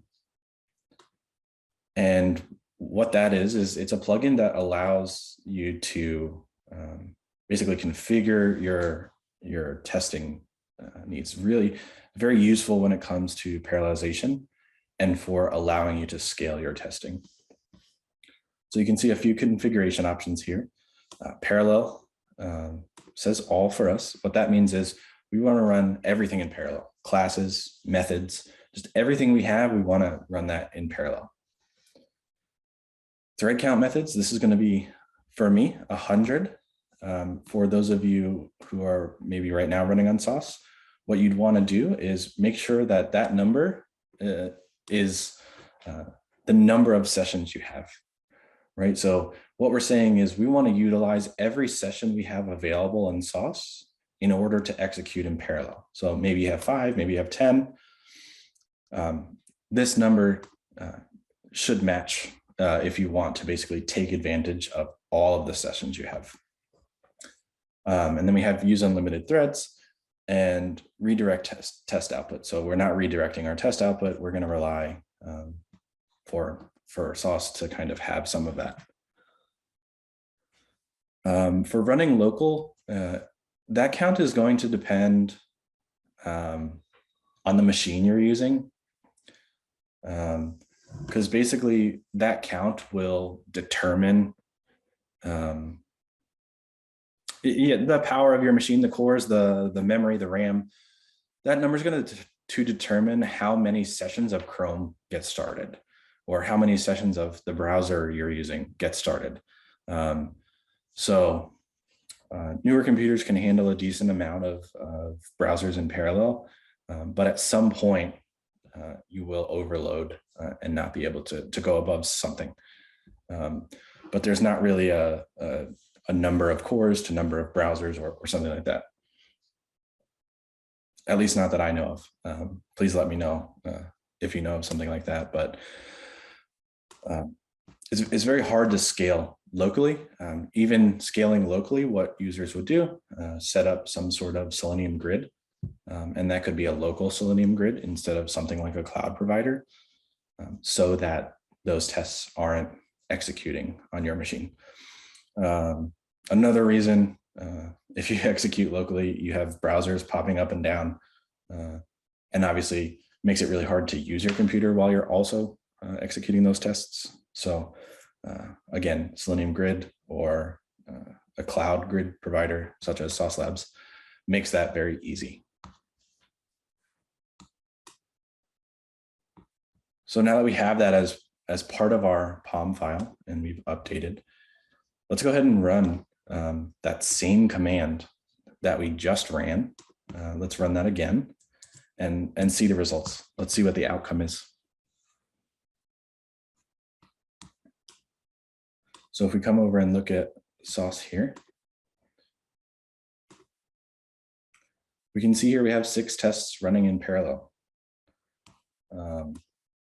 So instead of sequentially going through one by one by one, we have all of our tests that are running together, right, at the same time, and checking our application all at once. So look at that. If we take a look here, so those same tests, so those same 6 tests that we ran, right? So again, so app renders, login works, user can check out Atomic, and sauce demo, accessibility, and Computech accessibility. So the same 6 tests, that time was only 29 seconds. So from 2 minutes and 2 seconds to 29 seconds, right? You've knocked off over 1.5 minutes of your execution time just by parallelizing with Maven Surefire and JUnit 4. So this works this easily because we're using JUnit, and again, JUnit's thread safe. This can work with TestNG. It takes a little bit more code to ensure that, again, all of your tests are thread safe and everything is going to function as it should. A few different configurations for TestNG, but it's all possible. But that is what, a 75% increase in test execution speed. And from what we had to what we have now, all we had to add was the Surefire plugin that allows us to execute in parallel. Right? So this means a speed improvement with almost no work from our end, right? And that's because, to be honest, actually what I should have done is here in our solutions, now that we have the Atomic test, we really should remove this checkout test, and we can rename this to just be checkout, because even in 29 seconds, that's with an additional test run. So let's actually run it again just to see. But that big of a speed improvement comes from basically using this Surefire plugin and JUnit with very little from our end, right? There was zero degradation in our test quality. We didn't modify the test at all. And this enabled us to scale for parallelization, right? If we had more tests, so this number is the bottleneck in the end.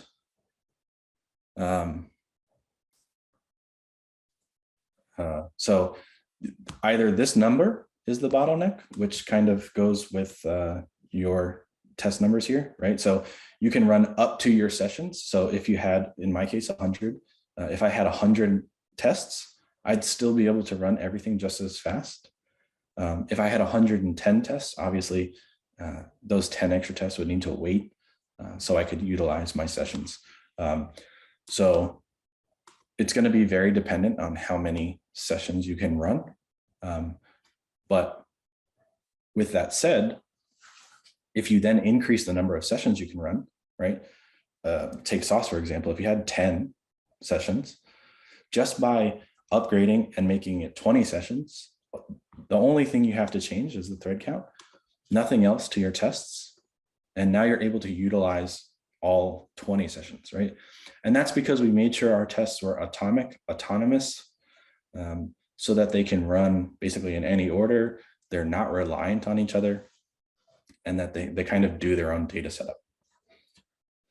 So summary is very simple. Parallel testing is awesome. Parallel testing is, again, one of the key features to a really good automation framework.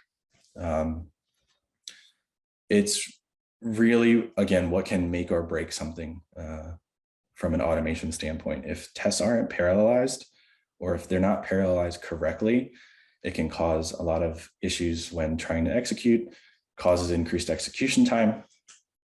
And increased execution time is one of the main things that we see, right? We see all the time test automation that takes 8 hours to execute because it has to go, one by one, right? If we can break those up and we can scale those tests, or even tests we see that are maybe 10 minutes long, if we can break those into 10 1-minute tests, that's going to be the key to having a successful automation framework. There was a study, or not a study. This is by Nikolai.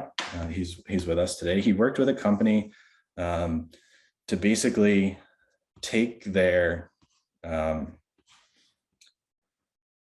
automation framework, write tests as atomic tests, basically break up these vertical tests into horizontal tests that are much, much smaller. And then that allowed them to also take advantage more of this parallelism, right? The more horizontal your tests are, the more you can scale this execution. So with this, he was actually able to achieve 97% test suite runtime improvement.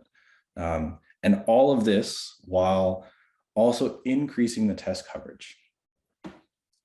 Why? Because now with the time, you're able, this team was able to run more tests against more mobile devices and different browsers because their tests were scalable and could run very quickly. So that's the power of atomic autonomous tests and parallelization, right? Those, again, I'll harp on it. Those are key to a successful automation framework. And that really will help to build the digital confidence of your application and your company. So any questions around that at this point? Got maybe 12 or so minutes left. Anything that you'd like to see around what we talked about? Any, again, other questions?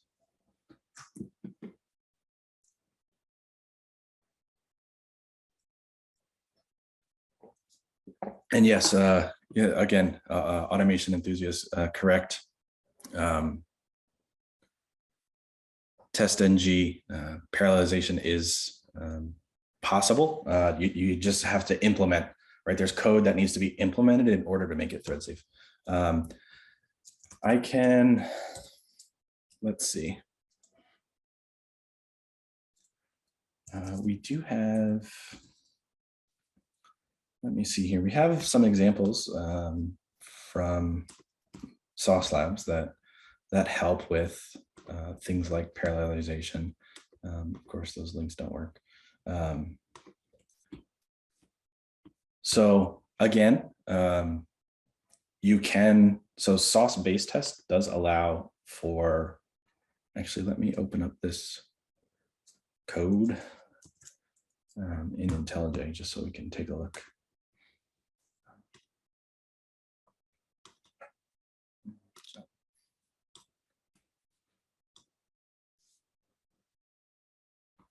Yes, perfect. Thank you, Nikolai. Nikolai just shared a YouTube video that will explain not only TestNG, but JUnit 4 and JUnit 5 parallelization.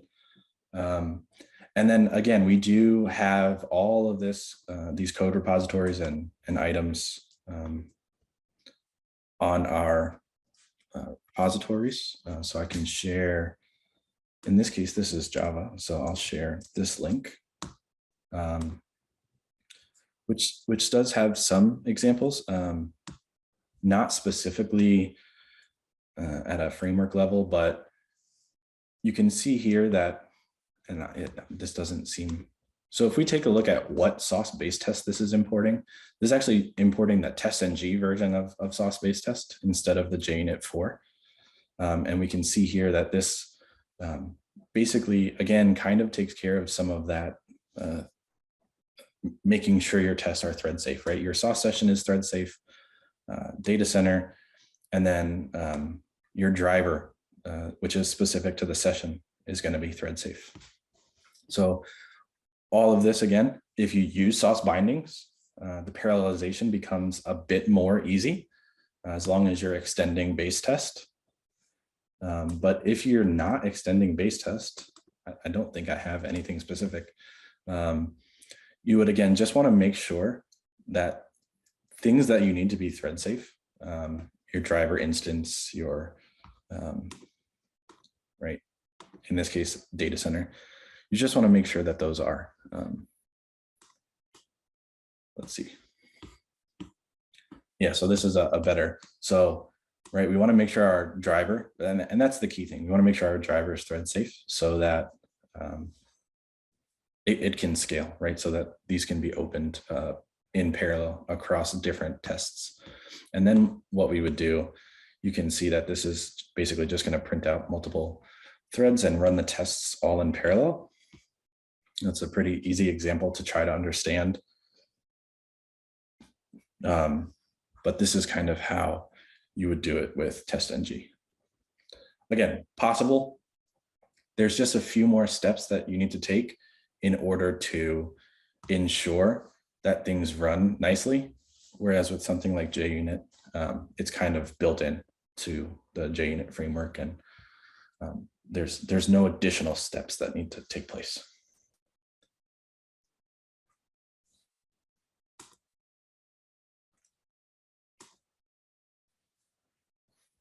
Any other questions or things you'd like to discuss?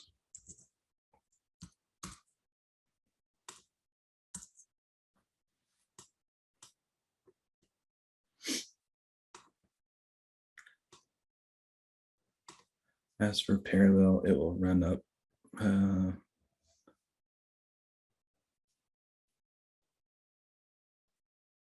without using static driver.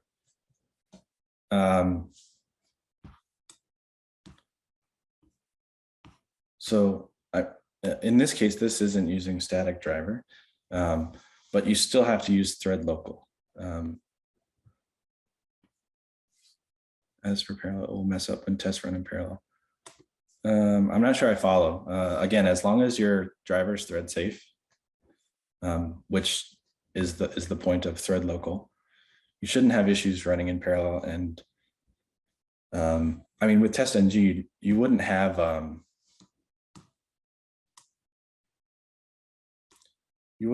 parallel as all. You would have it most likely as methods if you wanted to run all your methods in parallel, right? So this configuration is a bit different for TestNG.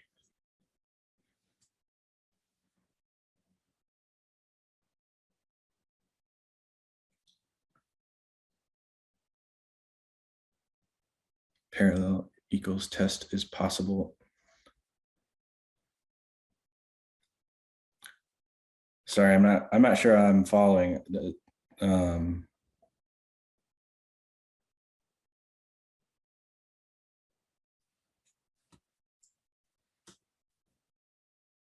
So this, if we look at, let's see, is there a POM file for this?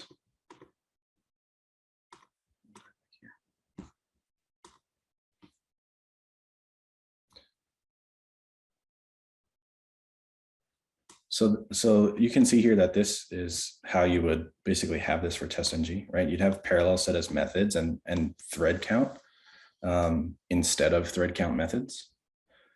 And basically this would allow you to execute 10 tests in parallel. But as long as the drivers, again, using thread local in TestNG's case, which happens here, your parallelization should still scale.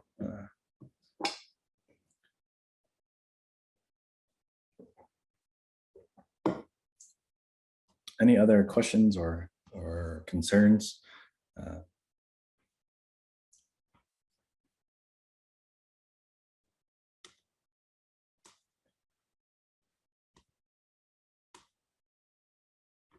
All right. Well, with that, I will wrap up. I hope again that everyone was able to get something out of this workshop. Hopefully, it either taught you something new or made you see something differently. But before you go, just wanted to update. So we've raised about $271 for Black Girls Code. So thank you all for your contributions. Again, really, really important for us to give back, not just to the community, but to those that will come after us and those that are next. If you all don't mind, I will ask that you take a quick survey just to give some feedback on this workshop and workshop itself, me as an instructor, just any feedback that you are willing to share there. And thank you everyone for joining.